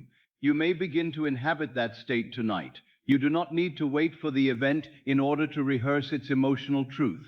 What would the fulfilled change make natural? Would it make you feel safe? Then allow safety now. Would it make you feel chosen? Then cease calling yourself forgotten now. Would it make you feel relieved? Then let the body release one small burden now. Would it make you feel free? Then stop asking the old fact for permission now. This is practical imagination. You assume the consequence inwardly, and you allow life to arrange the corresponding forms. Do not force the exact form unless the form itself is essential to your desire. Even then, hold the end without attempting to manipulate every means. The deeper mind knows more connections than the reasoning mind can calculate. Your task is not to predict every movement. Your task is to remain faithful to the nature of the fulfilled state. This is why sleep is so useful. As you drift towards sleep, the hunger for external confirmation may soften. The eyes close, the room fades, the clock loses authority, the world of facts withdraws. You are left with being. In that condition you may ask not, what sign will appear tomorrow? Ask, what state shall I carry across the threshold tonight? The state you carry is more important than the sign you seek. Many people fall asleep asking for proof. They say, show me that I am loved. Show me that money is coming. Show me that my prayer has been heard. Show me that change is near. But beneath the request is often the confession, I do not yet believe. Then the night receives the feeling of uncertainty. A more powerful prayer is the acceptance of the answer. Not show me that I am supported, but I am supported. Not show me that I am chosen, but I am chosen. Not show me that change is beginning, but change has begun in the only place where it can truly begin. This is not arrogance. It is alignment with causation. You are not ordering another person to behave. You are not declaring control over every circumstance. You are consenting to a state of being. The state then influences the world you perceive, the actions you take, the responses you allow, and the incidents through which your experience unfolds. This is lawful, and because it is lawful, it does not require superstition. A superstition says, if this candle flickers, good will come. If it does not, good is denied. The law says, I occupy the state, and passing appearances cannot revoke my inner consent. A superstition gives power away. The law restores power within. You may still enjoy symbols. You may light the candle. You may appreciate the dream. You may receive a timely word with gratitude. But you know that the symbol serves consciousness. Consciousness does not serve the symbol. This knowledge protects peace. You are no longer frightened when the expected sign fails to appear. You are no longer excited 1 hour and discouraged the next. You remain inwardly seated. Let this seatedness become physical now. Feel the bed supporting you. You do not need to lean toward tomorrow. You do not need to reach for a message, a letter, a call, or an answer. Let tomorrow remain where it is. Tonight, you are establishing the one who will meet it. The person waiting for signs is often leaning outward, even while lying still. Attention stands at the door, listening for footsteps. Call attention home. There is nothing outside that must happen before you may rest. The true sign has already appeared as recognition. You recognize that you are tired of waiting. You recognize that the old state no longer satisfies. You recognize that another assumption is possible. Now complete the movement by choosing. I choose peace as natural. I choose support as natural. I choose worth as natural. I choose favorable change as natural. Do not strain to believe these words in a dramatic way. Let them be quiet preferences of consciousness. A state becomes natural through return. Each time attention wanders toward prediction, return to identity. When will it happen? Return to, who am I now? What does this event mean? Return to what meaning agrees with the state I choose. Is this a sign of failure? Return to I do not use passing appearances to name myself. This is the discipline of imagination, not constant effort, constant return. You may return 100 times without condemnation. Every return is a selection. The old habit may ask for predictions because uncertainty frightens it. Be gentle with that habit. Tell it, we do not need to know every event in order to know who we are. A traveler may not know the weather of every mile, yet he knows the destination. A mother may not know every hour of a child's development, yet she trusts the life growing within. A farmer may not know which morning the first shoot will appear, yet he does not call the field barren after planting. You may not know which incident will first reveal the new state. Trust the planting. The first reveal the new state. Trust the planting. The need for prediction lessens when the seed is accepted. You stop digging. You stop measuring. You stop asking every passerby whether the ground looks different. You rest because the inner act is complete. Perhaps this is what the phrase, "it is done," truly offers. Not a guarantee that the senses must report completion immediately. It is the inner cessation of asking whether consciousness has accepted the end. When the end is accepted, you can rest. The outer sequence becomes the work of the law. Say gently, "it is done within me." Not everything visible is already rearranged, but I have selected the state from which rearrangement proceeds. This is honest and powerful. It does not require pretending that the current facts are different from what they appear to be. It requires knowing that facts are not the final authority over consciousness. You can acknowledge an unpaid bill without calling yourself permanently poor. You can acknowledge a difficult relationship without calling yourself unlovable. You can acknowledge pain without calling yourself forever broken. You can acknowledge uncertainty without calling yourself lost. The fact is observed. The identity is chosen. This distinction is freedom. Predictions blur the distinction by turning facts and symbols into masters. Recognition restores order. The sign is not the event dictating identity. The sign is your awakening ability to choose identity before the event. Let the central truth settle now. The sign is not that life has chosen what must happen to you. The sign is that you are awakening broken. You can acknowledge uncertainty to the power to choose what shall become natural within you. Hear it again, more slowly. The sign is not that life has chosen what must happen to you. The sign is that you are awakening to the power to choose what shall become natural within you. What shall become natural, not what shall be forced, not what shall be performed, what shall become natural. Naturalness is gentle. The person who feels at home does not prove the house belongs to them every moment. The person who knows their name does not repeat it anxiously all day. The person who is loved does not measure every breath for confirmation. The fulfilled state eventually becomes ordinary. This ordinariness is not dullness, it is stability. At first, the new state may feel precious and fragile. You may believe you must protect it from every doubtful thought. But a truly natural state does not fear a passing thought. A wealthy man may momentarily think of expense without becoming poor. A loved woman may feel sad without becoming unloved.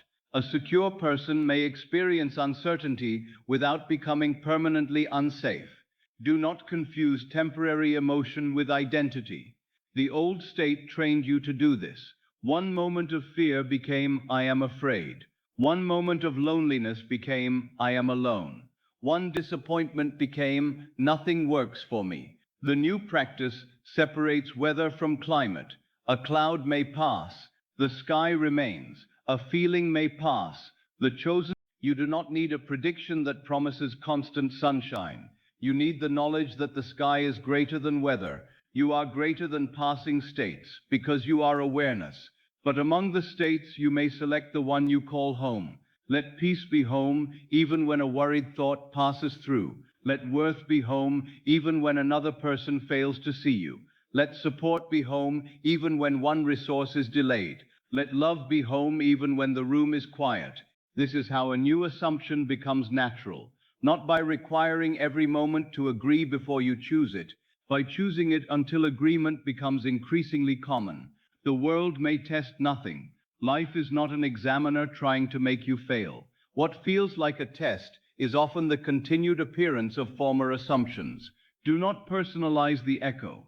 A sound continues in a valley after the speaker has changed words. For a little while, the old word may still return. Let it finish. Do not speak it again. The new word will eventually become the echo.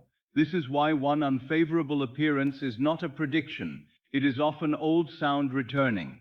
Do not answer it with the same old voice. Speak from the new state, not aloud necessarily. Speak through meaning. The bill says lack. You answer, this is a condition to be met, not my identity. The silence says rejection. You answer, another person's silence does not define my worth.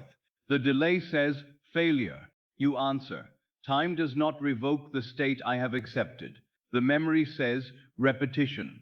You answer, the past is an image, not a command. These answers do not need emotional force. Quiet authority is sufficient.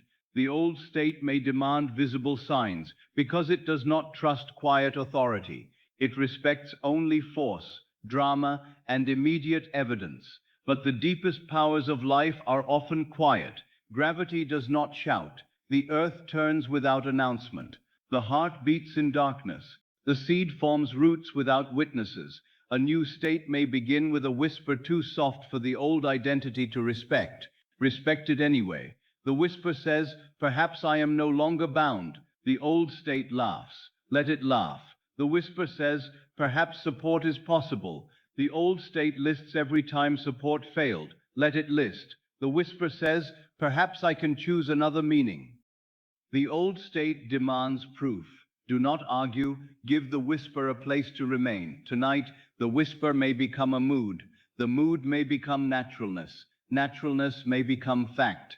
This is how the kingdom grows, not always by spectacle, sometimes by an idea that is no longer rejected. You may ask whether choosing a state means you can guarantee a particular person, event, or date. I would not turn the law into a method of controlling every detail of another's existence. The deeper purpose is to choose the fulfilled quality of being. If you desire love, assume being loved. If you desire prosperity, assume supply. If you desire purpose, assume usefulness and fulfillment. If you desire a home, assume belonging and establishment. The form may be imagined specifically when it expresses your honest desire, but do not reduce infinite intelligence to one narrow route. Hold the end. Let the bridge reveal itself. A prediction says, this must happen through this person on this day. Assumption says, I occupy the fulfilled state and allow the lawful sequence to unfold. The first is often fear disguised as certainty. The second is faith.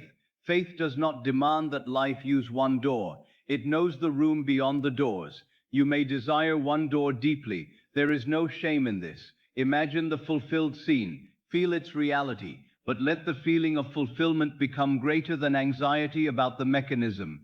Then you are not worshipping the means. You are dwelling in the end. The end is not merely an event, it is a change in identity. You are the one who has received. You are the one who is at peace. You are the one who no longer asks whether good is permitted. This identity remains valuable, whatever route the bridge takes. Return now to the night around you. The night makes few predictions. It does not tell you exactly which cloud will cross the moon or which breeze will move the curtain. Yet morning is contained within it. You do not need to know the sequence by which darkness becomes dawn. You rest. In the same way, you do not need to know the sequence by which assumption becomes fact. Carry the dawn within. Let the outer night unfold. You may say, morning is coming, not because you have interpreted a special sign, but because you understand the nature of the cycle. Likewise, you may rest in the new state, because you understand the nature of consciousness. What is accepted inwardly seeks expression.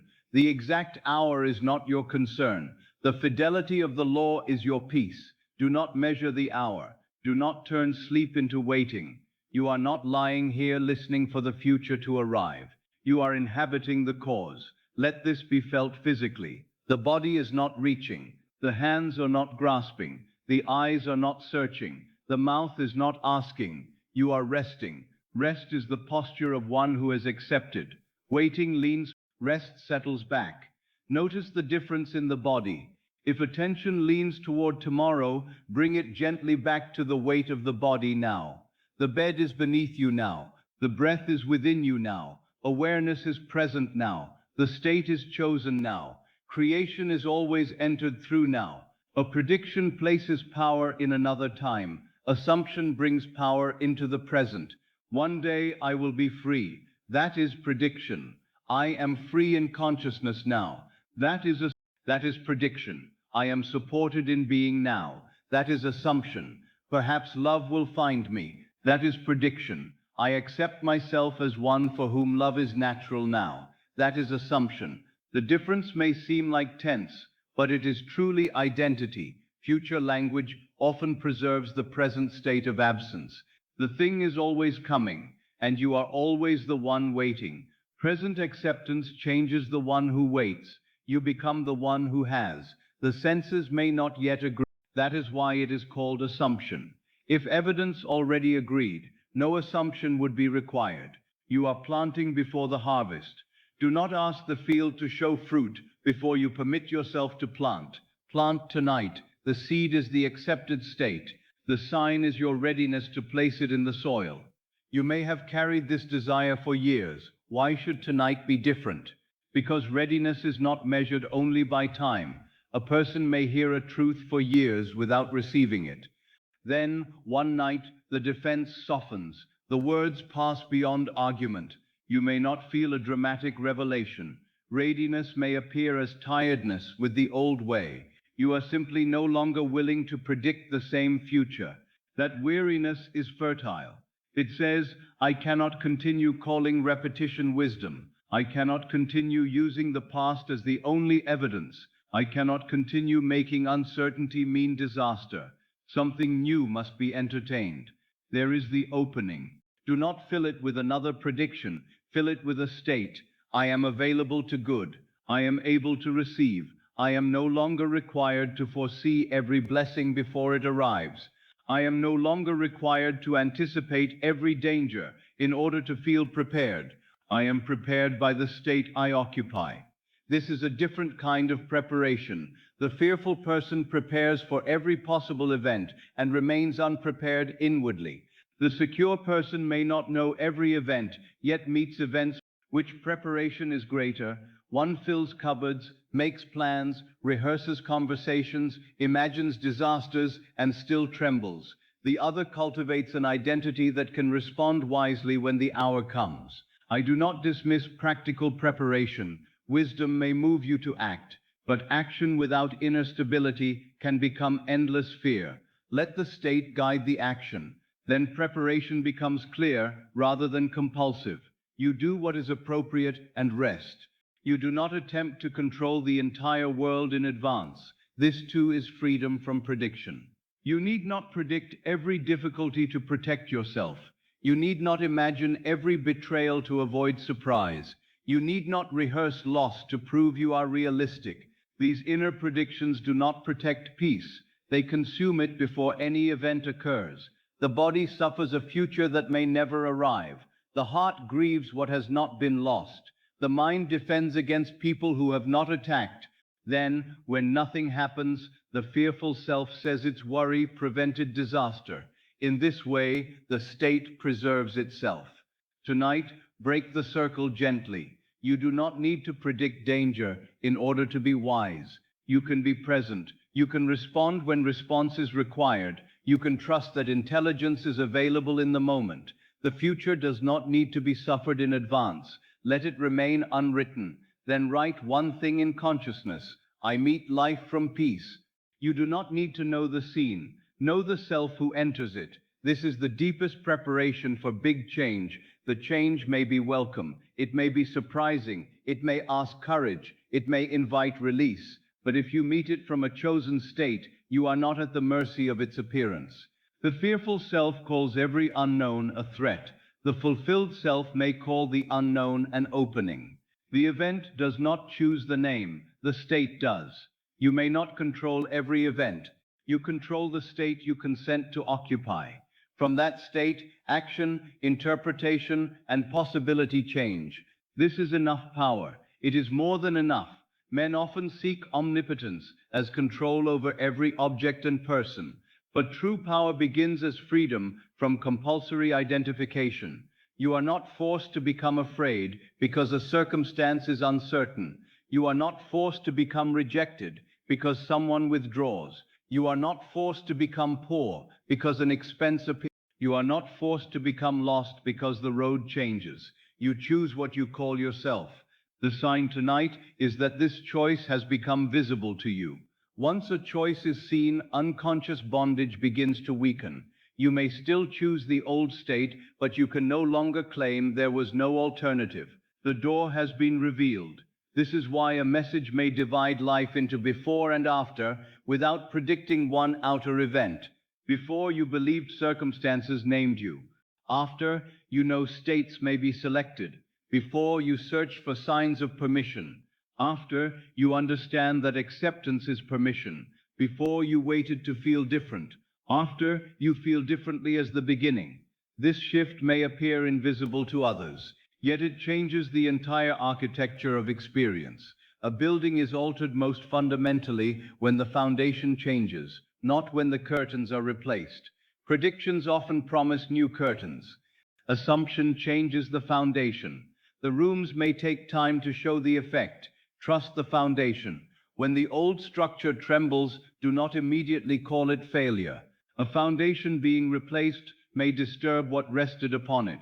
An old arrangement may become uncomfortable. A familiar role may no longer hold. A plan may change. The new state is not necessarily destroying your life. It may be revealing what cannot remain built upon the former identity. Do not predict disaster from movement. Remain with the end. I am established. I am guided. I am supported.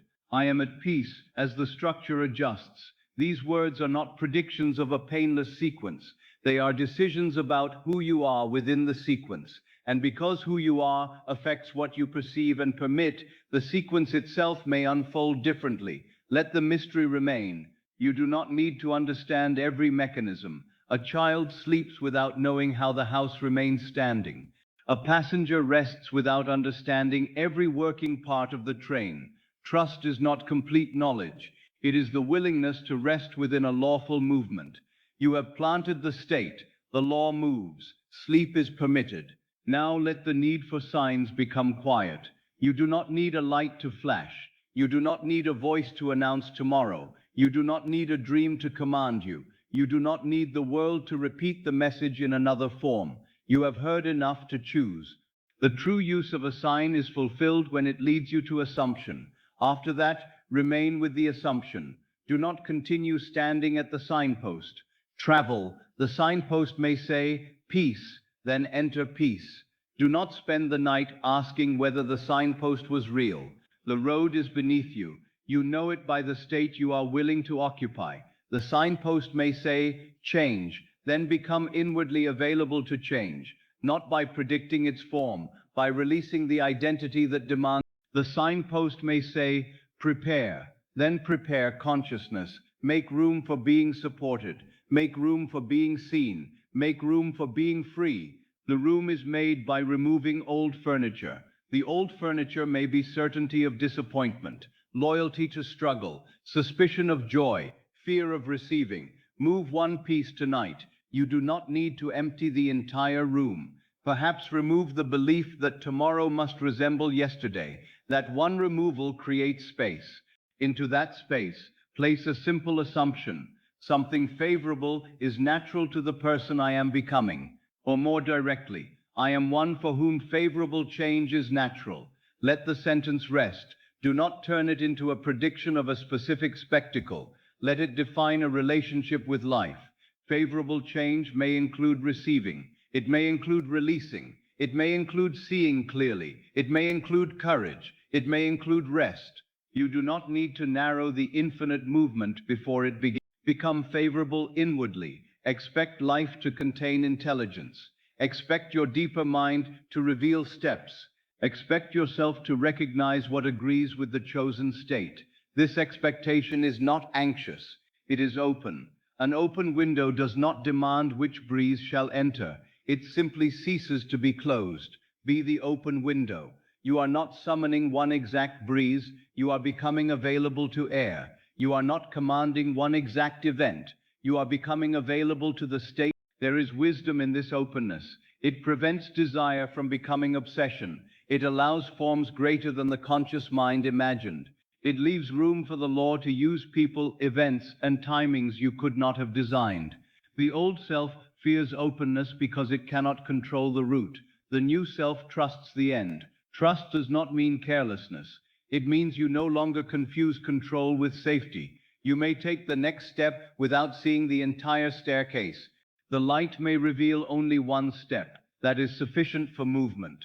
Tonight, the step is inner. Choose the state. Tomorrow, perhaps an outer step will become obvious. Do not predict it. Receive it when it appears. The one who lives from signs often misses natural guidance because they expect drama. They wait for thunder, while wisdom speaks through a quiet preference. They ask for a miracle, while overlooking a simple invitation.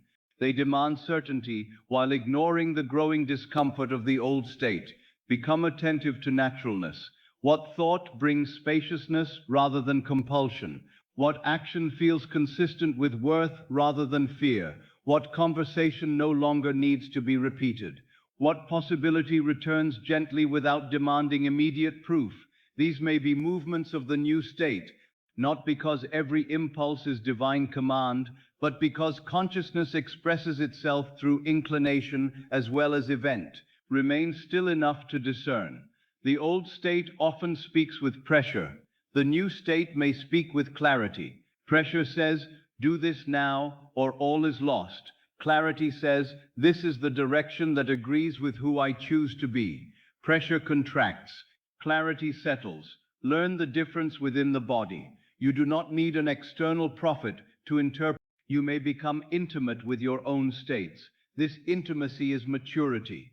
You know when you are speaking from fear. You know when you are using hope to avoid present feeling. You know when you are trying to force another person. You also know when a new assumption brings quiet relief. Trust the quality of peace, but do not demand that peace always feel pleasant. Sometimes peace includes the clear recognition that an old arrangement is complete. The new state may ask honesty. It may ask you to stop agreeing with what diminishes you. It may ask you to accept what you once feared. But beneath the movement, there is a deeper steadiness. You are not running from yourself. You are moving as yourself. This is another distinction no prediction can give you. A prediction tells you what may happen. Awareness tells you from where you are living. The second is more valuable. If I told you that tomorrow would bring a great opportunity, you might spend the night excited and the morning searching every moment for its arrival. You might overlook an ordinary beginning because it did not resemble the spectacle imagined. But if I tell you to assume that you are one for whom opportunity is natural, then you meet the entire day differently. You speak differently. You notice differently. You respond differently. What might have passed unnoticed becomes visible. The state participates in its own fulfillment. This is why I do not reduce the law to prediction. You are not merely waiting for reality. You are participating in its formation through identity. The outer and inner are not two disconnected worlds. They are cause and expression. The sign is meaningful when it turns you toward cause. After that, let the sign disappear. A match is useful to light a lamp. Once the lamp burns, you do not continue staring at the match. Let this message, the lamp is your assumption. Light it, then rest in the illumination. You may say, I understand now. Not every event is a prophecy. Not every feeling is fate. Not every delay is denial. Not every ending is punishment. Not every coincidence commands a particular interpretation. I am free to choose the state from which meaning arises. This freedom does not make life meaningless. It makes meaning conscious. You no longer inherit every interpretation from fear, custom, or another person's judgment. You become a participant in the naming of experience. In Scripture, Adam names the creatures brought before him. This is a psychological mystery. Consciousness gives names to the movements appearing before it. What you name an obstacle may remain an obstacle. What you name a bridge may carry you. What you name rejection may imprison you. What you name redirection may open another path. The event alone does not always tell you its full purpose. Do not name too quickly. Hold the end. Let meaning agree with fulfillment. This is not dishonest optimism. It is the refusal to make a partial event the final chapter. You do not know the whole sequence. Therefore, why crown the darkest interpretation as truth? Leave the event open. Say, I do not yet see its place, but I remain faithful to the state I have chosen. This sentence contains humility and authority. Humility admits that the conscious mind does not see every connection. Authority refuses to abandon the end. Together they produce rest. You do not know every step. You know who you are. Let that be enough. The future need not be predicted when identity is established. A tree does not predict each leaf. It expresses its nature. An apple tree does not anxiously wonder whether it will produce thorns. The inner pattern governs the fruit. What is the inner pattern you are cultivating? Not one event, a nature. I am supported. I am loved. I am prosperous in consciousness. I am free to receive. I am at peace with favorable change. These states become the pattern. The fruits may appear in many forms. Let them. You need not control every branch. Nourish the root. The root is self-concept. As sleep comes nearer, let the mind release its questions about tomorrow. You will not solve tomorrow by examining it before it exists. You prepare for tomorrow by choosing the state that enters it. Feel the difference between waking as one who expects to search for signs and waking as one who already carries the sign within. The first looks outward anxiously. The second walks quietly. The first asks, has anything changed? The second knows, I have changed the place from which I meet everything. The first gives the day authority to define them. The second gives the day an opportunity to reflect them. Which person will you carry into sleep? Let it be the second. You may not feel complete confidence. Carry willingness. I am willing to stop demanding prediction. I am willing to trust assumption. I am willing to let this message mean that I am ready, not that I am helpless before fate. I am willing to choose what becomes natural. Willingness is enough for the first night. Do not force certainty. Certainty grows through occupancy. A chair becomes yours in experience by sitting in it. Sit in the new state. At first, you may feel like a guest. Remain. Let the state know your weight. Let peace support you. Let worth hold you. Let support become familiar beneath you. Do not rise every moment to ask whether you are permitted to remain. You have chosen the seat. Rest. The old state may stand nearby and remind you that it knows you better. It may say, this peace is temporary. This support is imagined. This worth has not been confirmed. Do not argue. You are not required to persuade the former state. It has no authority except occupancy. Remain seated elsewhere. In time, the old state will stop expecting your return. This is how a new nature forms, not through dramatic victory, through quiet residence, and residence is your true prediction. The place you continually inhabit in consciousness becomes the point from which life unfolds. Choose the dwelling. Let events arrange themselves around it. The sign tonight is not that a distant force has assigned you a fixed future. The sign is that the door of selection has become visible. You may enter, you may choose peace, you may choose freedom, you may choose the identity that can receive the big changes you once begged life to provide. The message does not guarantee that one particular event must occur at one particular hour. It offers something greater. It reveals that you are no longer required to wait for an event before becoming inwardly new. You can begin tonight. You can choose before evidence. You can rest before confirmation. You can feel the end before the bridge is visible. This is the mystery. The future is not merely approaching you. You are meeting the future through the state you occupy now. Change the state, and you change the one who receives tomorrow. Change the receiver, and the meaning of tomorrow changes. Change the meaning, and action changes. Change the action, and possibilities change. Change the assumption, and the whole pattern begins to move. Do not ask where the movement ends. Let it begin. The beginning is enough for this night. The sign has served its purpose. You have heard, you have recognized. Now choose.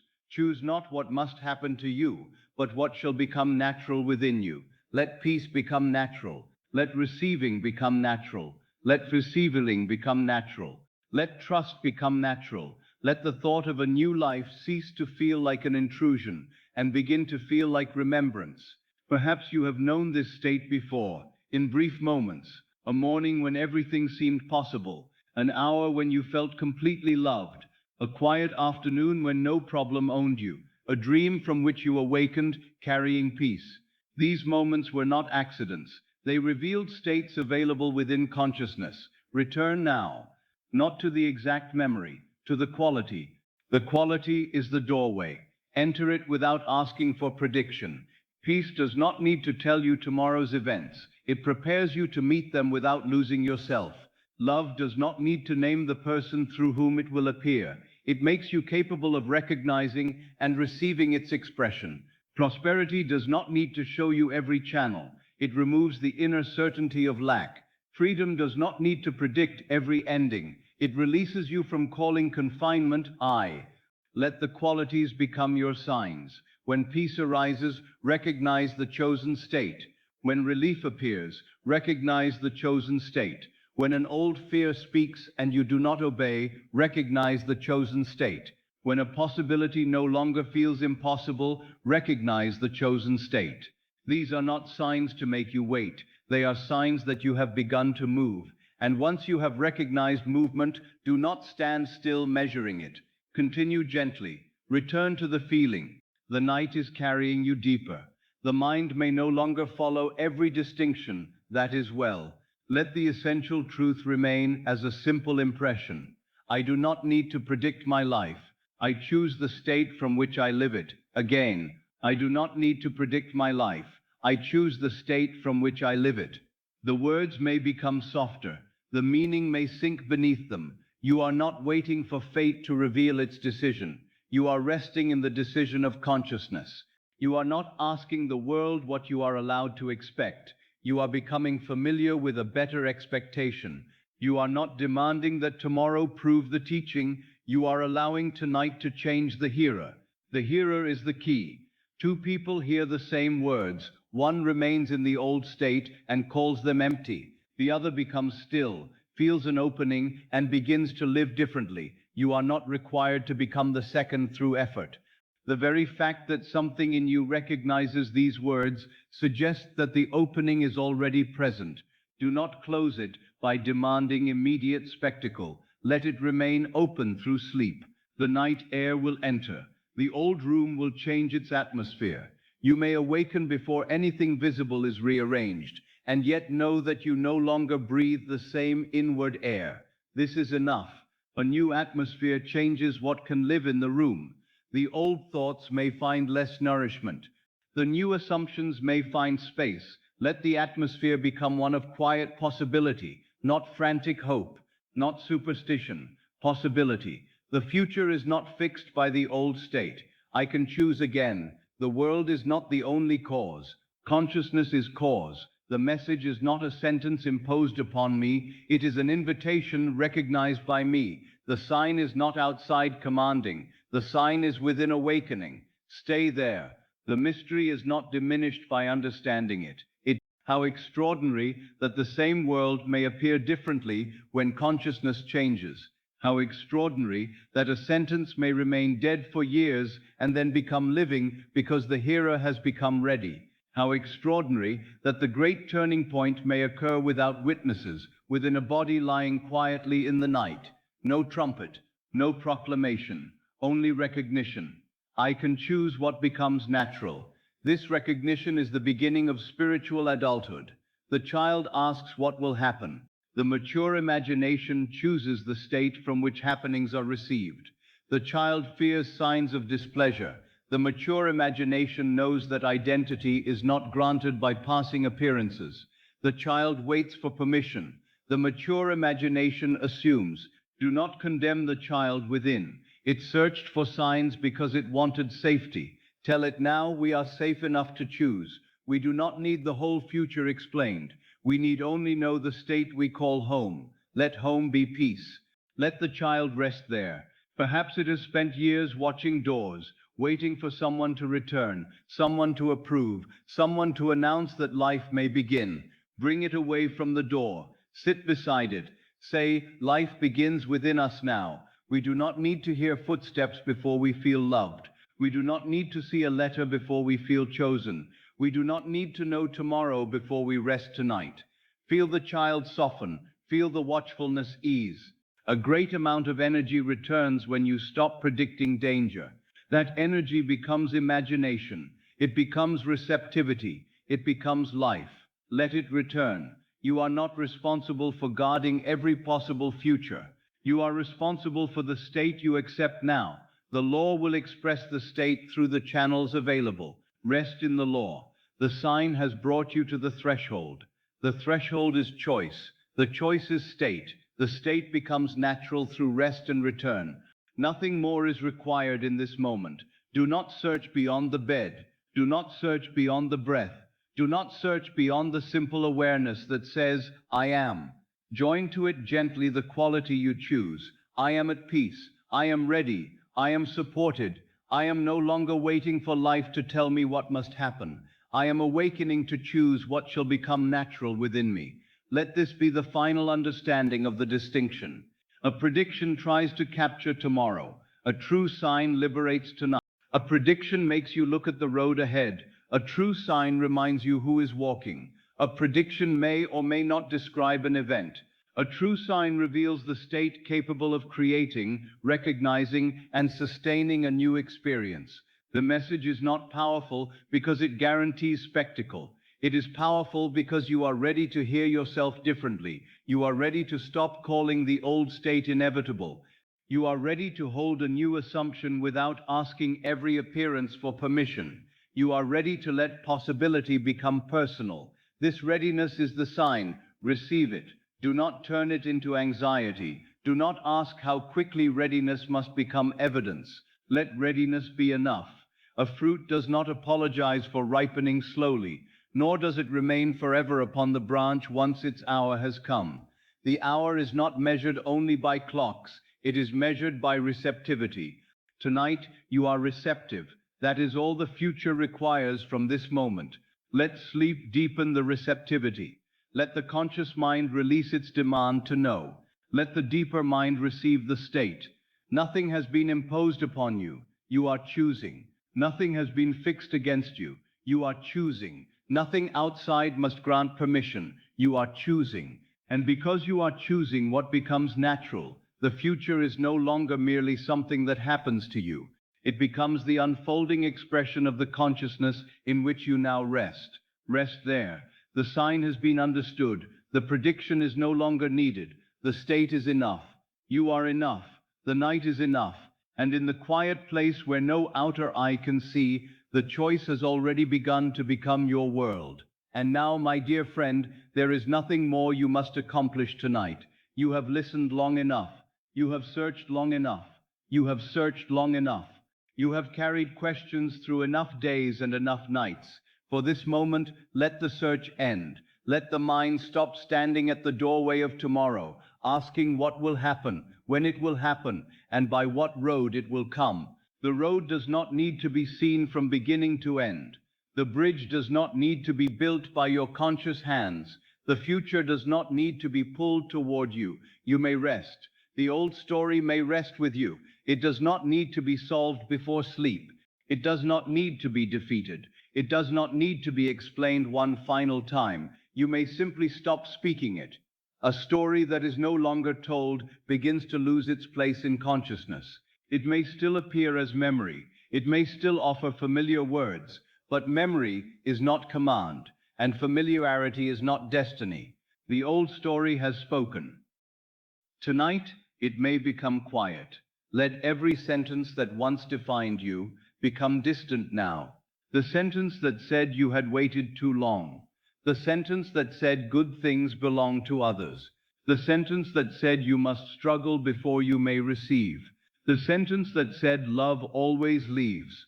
The sentence that said safety can only come after everything outside has been controlled. You do not need to answer these sentences. You do not need to replace them all with loud declarations.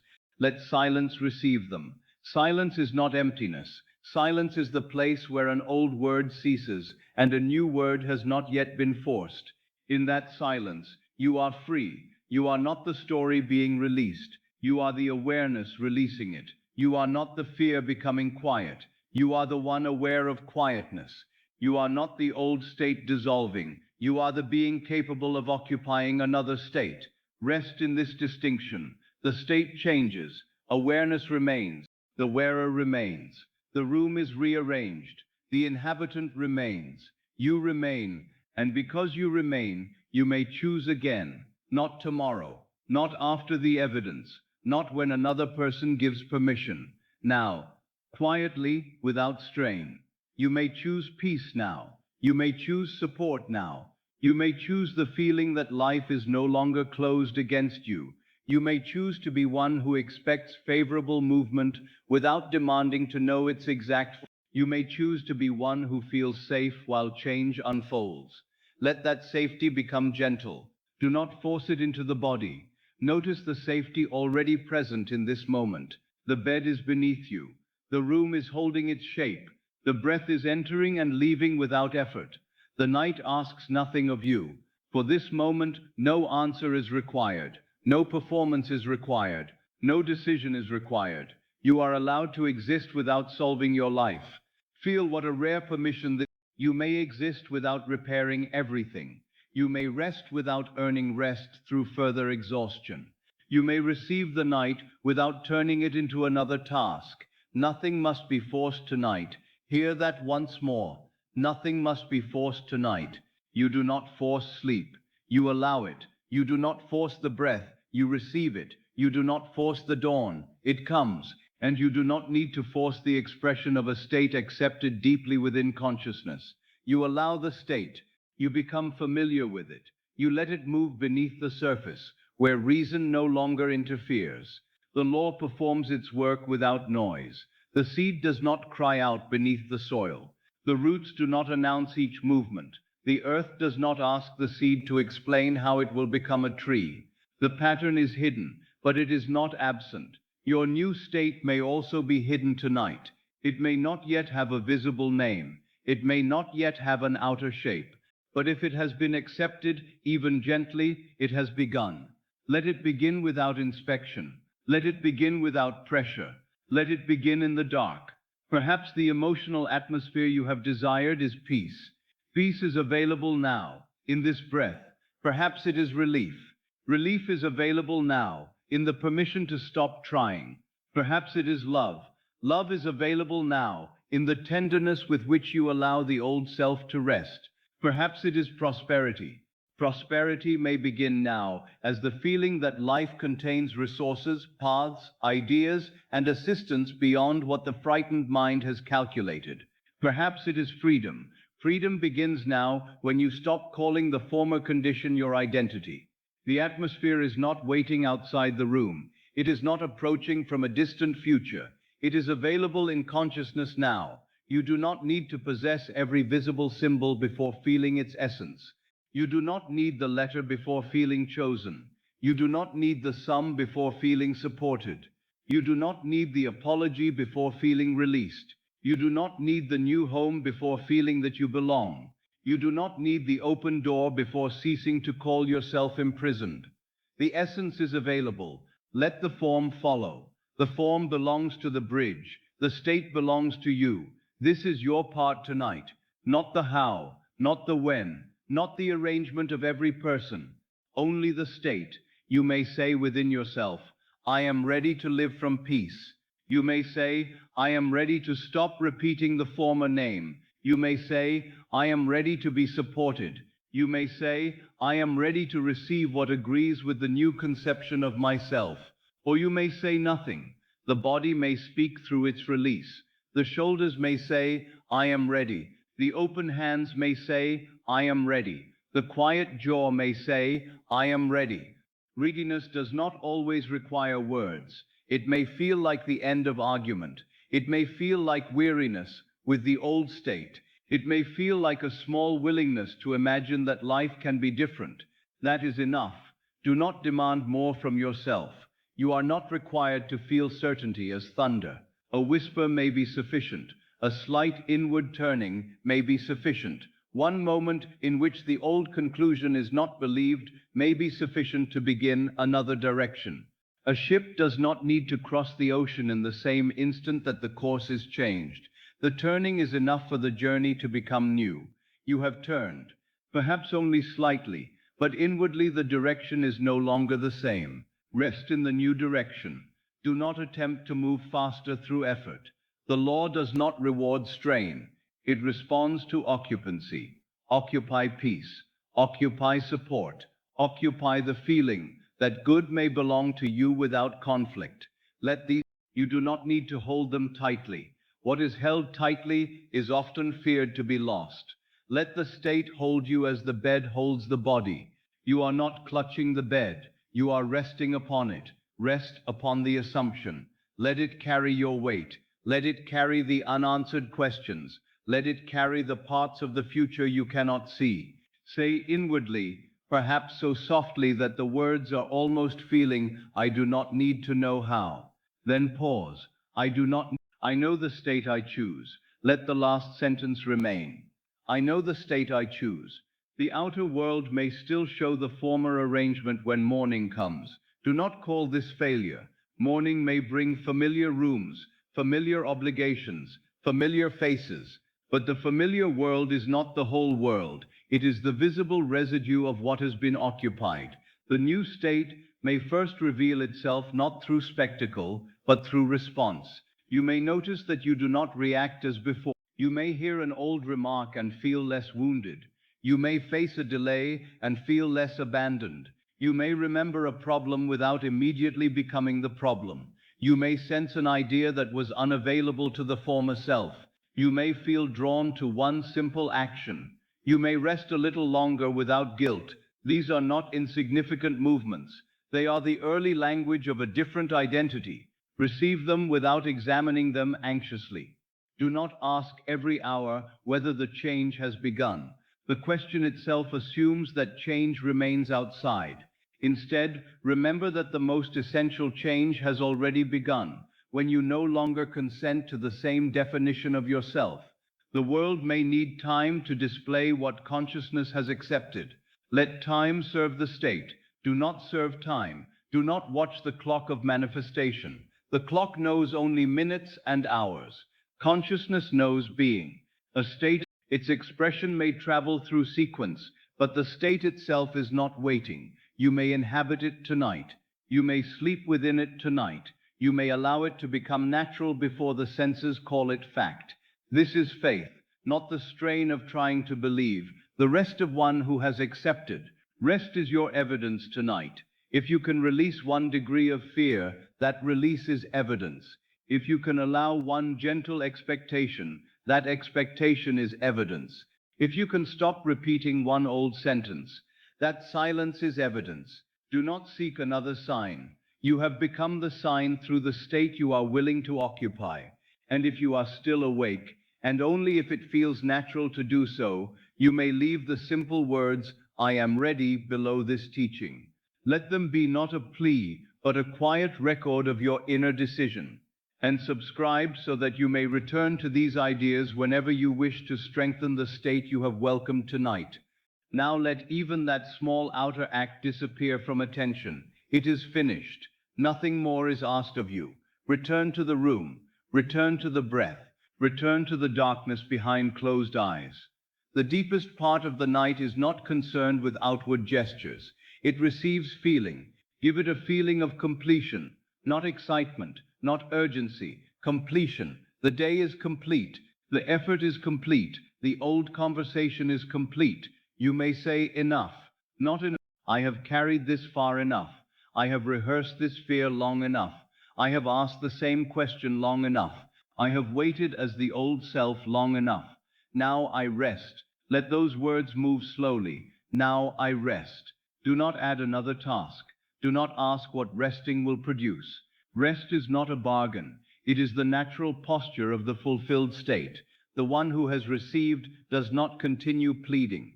The one who is home does not continue knocking. The one who is chosen does not continue standing outside asking for permission.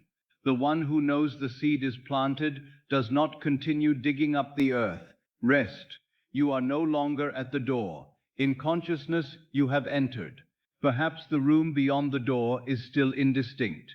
You do not need to see the furniture. Feel the atmosphere. It is quiet there. No one is asking you to justify your presence. No one is measuring your worth. No one is holding the power. You are permitted to be there. You belong. Let belonging become a warmth around the body. The blanket rests upon you. The night surrounds you. You are held. Perhaps you have not felt held by life. Begin here.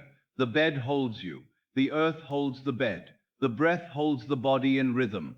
Awareness holds every passing thought. You are held now. Let this immediate support become a doorway to the larger state. I am supported. The words need no explanation. I am supported while I rest. I am supported while I do not know. I am supported while the bridge is built beyond my sight. I am supported while the old world completes its echo. I am supported as the new state becomes natural. No further argument, only feeling. Perhaps another phrase comes. I am safe in change. Let it be gentle. I am safe in change. Change does not mean that everything valuable must be taken away. Change may mean that what has burdened you loses its place. Change may mean that an old role is no longer required. Change may mean that support arrives through a form you had not anticipated. Change may mean that you finally see an opening that fear once concealed. Change may mean rest. Change may mean return. Change may mean becoming more deeply yourself. You are safe in change. You do not need to know its complete shape tonight. Safety is not the knowledge of every event. Safety is the state from which no event has the authority to erase your being. You remain awareness. Circumstances move. Awareness remains. People change roles. Awareness remains. Plans unfold or transform. Awareness remains. One state dissolves. Awareness remains. And from awareness, another state may be chosen. You are not helpless before movement. You are the chooser of the state from which movement is experienced. Let this knowledge remove the need to brace the body. The forehead does not need to hold the future. Let it soften. The eyes do not need to search the darkness. Let them rest. The jaw does not need to prepare an argument. Let it release. The shoulders do not need to carry tomorrow. Let them fall. The hands do not need to seize the outcome. Let them open. The chest does not need to guard against joy. Let it breathe. The abdomen does not need to anticipate the blow. Let it soften. The legs do not need to run toward or away from the future. Let them become heavy. The whole body may rest in the state that says, I am safe enough to stop preparing for pain. Perhaps only a small part of you believes this. Let that small part rest first. The rest may follow. Do not demand total surrender. A door may open an inch. Light enters through an inch. Air enters through an inch. An entire room begins to change. Let the opening be small. I am willing to feel safe for this breath. Only this breath. No promise about the... Then another breath comes. You may feel safe for that one too. Safety grows without being commanded. Peace expands without being measured. The new state becomes familiar through moments that do not frighten the old mind. Be gentle with yourself. The old self believed force was necessary. It believed nothing changed unless pain compelled it. It believed vigilance was wisdom. It believed rest was dangerous. Thank it for trying to protect you. Then whisper inwardly, you may sleep now. The watch is over for this night. You may sleep now. Nothing is approaching that must be fought in this room. No past scene can enter except as an image. No future event is present except as imagination. Choose the imagination you allow to remain. Let it be simple. Perhaps you hear a voice saying, everything is all right now. Do not ask whose voice it is. Let the meaning be enough. Everything is all right now. Not because every outer detail is resolved, because you are no longer required to resolve it before rest. Perhaps you hear, you have entered a new season. Let the words be soft. A new season, not a sudden command, not a frightening upheaval, a season changing as winter gives way beneath the soil before the air becomes warm, a season changing first in hidden places, a season in which the old roots no longer feed the same branches, a season in which another life begins to gather. You do not rest as one who knows that no state is eternal unless continually occupied. You are withdrawing occupancy from the former state. That is enough. The old story may rest. The sentence may remain unfinished. The explanation may remain incomplete. The apology may never come in the form expected. The answer may arrive through another door. You do not need to settle these things now. You are not responsible for forcing closure through thought. Closure may be the simple decision not to continue living from the wound. The memory can remain without becoming home. The event can be acknowledged without becoming identity. The person can be remembered without occupying every room of consciousness. Release does not always feel like forgetting. Sometimes it feels like remembering without becoming the former self. You may remember tomorrow, but perhaps you will remember from peace, that is change. You may encounter the same name, but perhaps the body will not tighten in the same way.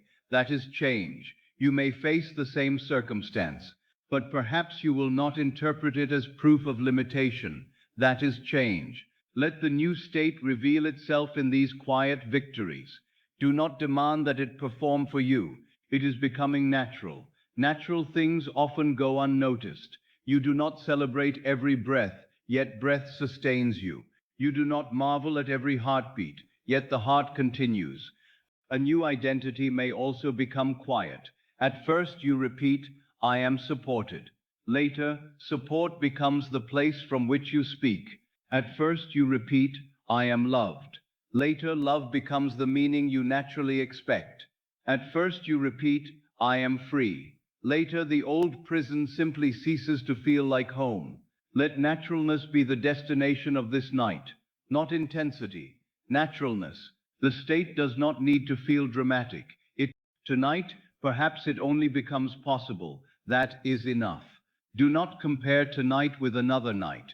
Do not ask whether you felt more yesterday. Do not measure the depth of sleep.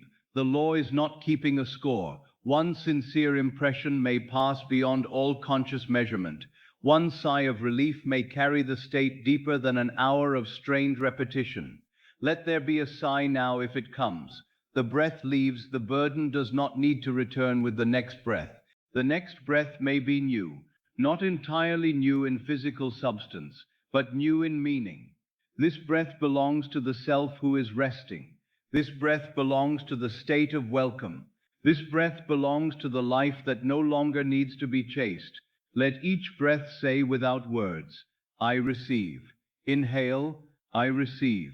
Exhale, I release. Receive support. Release vigilance. Receive peace. Release the argument. No force, only rhythm. In time, even these words may become unnecessary. The rhythm continues. The body knows. The deeper mind knows. The state is being carried towards silence. Sleep may take the assumption where conscious effort cannot follow. You do not need to supervise it. You do not need to remain awake to guard it. You may fall asleep in the middle of a sentence. The unfinished sentence will not harm the work. The feeling is complete even when the words are not. The deeper mind receives the tone beneath language. Give it the tone of rest. Give it the tone of safety. Give it the tone of quiet expectation, not expectation leaning forward, expectation resting back, the kind of expectation that knows morning comes and does not need to watch the horizon. Let morning come in its own hour. Let the bridge form in its own sequence. Let people move according to paths you cannot see. Let ideas mature. Let opportunities gather. Let beginnings appear naturally. Your work tonight is not to direct the entire movement. Your work is to cease contradicting the state you have chosen. And even this need not be perfect. If a contrary thought appears, let it pass. You do not need to start again. You do not need to punish yourself. A cloud crosses the moon. The moon is not damaged. A thought crosses awareness. The chosen state remains available. Return without drama. I am at peace, then rest. I am supported, then rest. A memory may appear. I am no longer that state, then rest. The simplicity of return is power. No battle, no fear of thoughts, no belief that one doubtful moment can destroy what has been accepted. The law is not fragile. Consciousness is not a delicate object shattered by every passing mood. You may be human within the state. You may feel. You may dream. You may move between clarity and drowsiness. Nothing is lost. Let it sit beside the old memory without conflict. The memory may fade on its own. The new state does not need to push. Light does not argue with the room. It enters. Let peace enter. Let belonging enter. Let the feeling that your life may become favorable enter. Let it come quietly enough that the body does not resist. Perhaps it feels like a warm hand resting upon the shoulder. Perhaps it feels like a voice in the distance saying you can stop now. Perhaps it feels like an empty room becoming safe instead of lonely. Perhaps it feels like nothing in particular, only the absence of urgency. The absence of urgency is holy. It means the mind has stopped declaring an emergency where no emergency exists in the present moment. Remain there. No emergency. Only night. Only breath. Only awareness. Only the state you choose. You may allow time to disappear. You do not need to know how long you have been listening. You do not need to know how long sleep will last. The clock belongs to the outer room. Consciousness rests beyond clocks. In consciousness, the desired state is accepted now. Now has no distance. Now does not need to arrive. You are here. The state is here. Rest. If the mind asks, when will I see it? Answer softly, I do not need to ask now. If the mind asks, how will it happen? I do not need to ask now. If the mind asks, the old state is already changing because I no longer call it my only self. Then let the questions sleep. Questions have worked hard.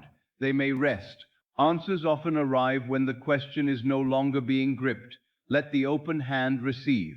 Perhaps tomorrow an answer comes as an idea, perhaps as a conversation, perhaps as a changed feeling, perhaps as a clear no, perhaps as a gentle yes, perhaps as patience, perhaps as movement. You do not trust the intelligence of fulfillment.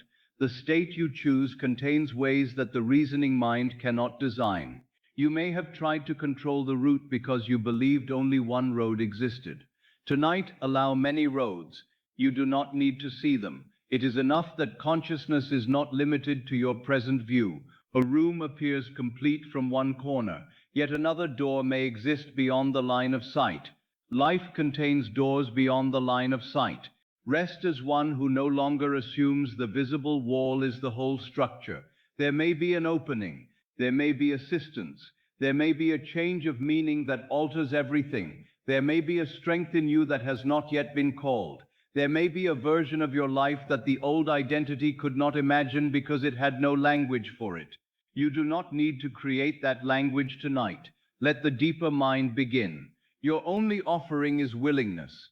I am willing for life to be better than the old state predicted. I am willing for good to feel safe. I am willing to receive without guilt. I am willing to stop treating struggle as my proof of worth. I am willing to become familiar with peace. These words do not command a spectacle. They open the room. Open is enough. The honored guest does not need a perfect house, only an open door. The door is open. Let good enter as feeling. Let feeling become familiarity. Let identity become expression.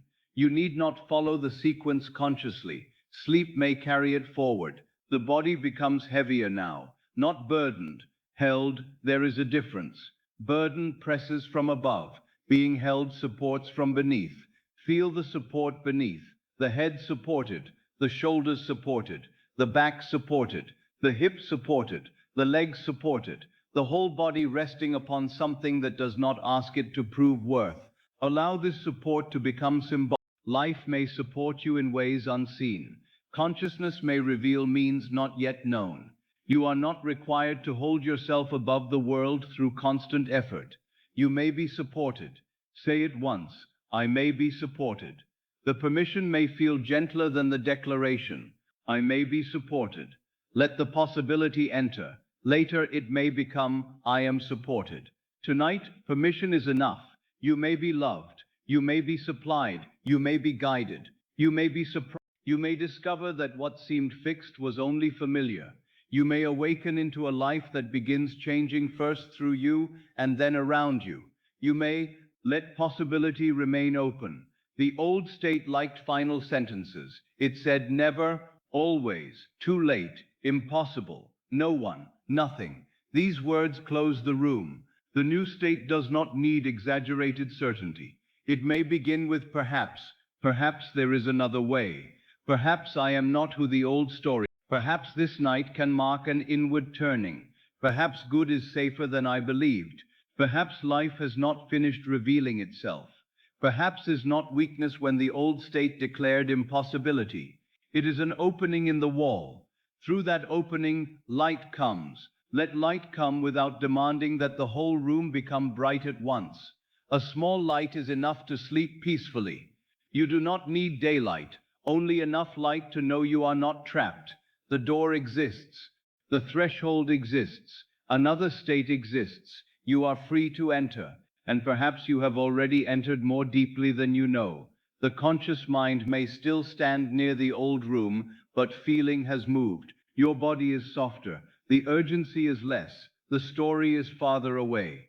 These are signs of movement. Do not name them loudly. Let them remain subtle. The deepest transitions often begin where language becomes unnecessary. Soon, perhaps, my voice will become only sound. Then even the sound may disappear. Let it, you are not losing the teaching. You are carrying it beneath the surface. A seed is not lost when covered by earth. It has entered the condition of growth. A thought is not lost when carried into sleep. It has entered the condition where resistance may be lessened. Let sleep cover the assumption. Let it be dark around the seed. The darkness is not absence, it is shelter. Nothing needs to be visible yet. No one needs to applaud the planting. No one needs to know what you have chosen tonight. The secret place is enough. In the secret place, you have said yes to another state. Yes to peace. Yes to receiving. Yes to letting the former identity complete itself. Yes to a future not dictated by old fear. That yes may be silent. It is still a yes. Let it remain. The night can hold it. You do not need to hold it alone. Let the night hold your yes. Let the bed hold the body. Let awareness hold the old story may rest now. Not because every chapter has been erased, because it no longer needs to be read tonight. Close the book inwardly. Place it beside you. You may return to memory another day, if wisdom requires it, but you do not sleep inside the book.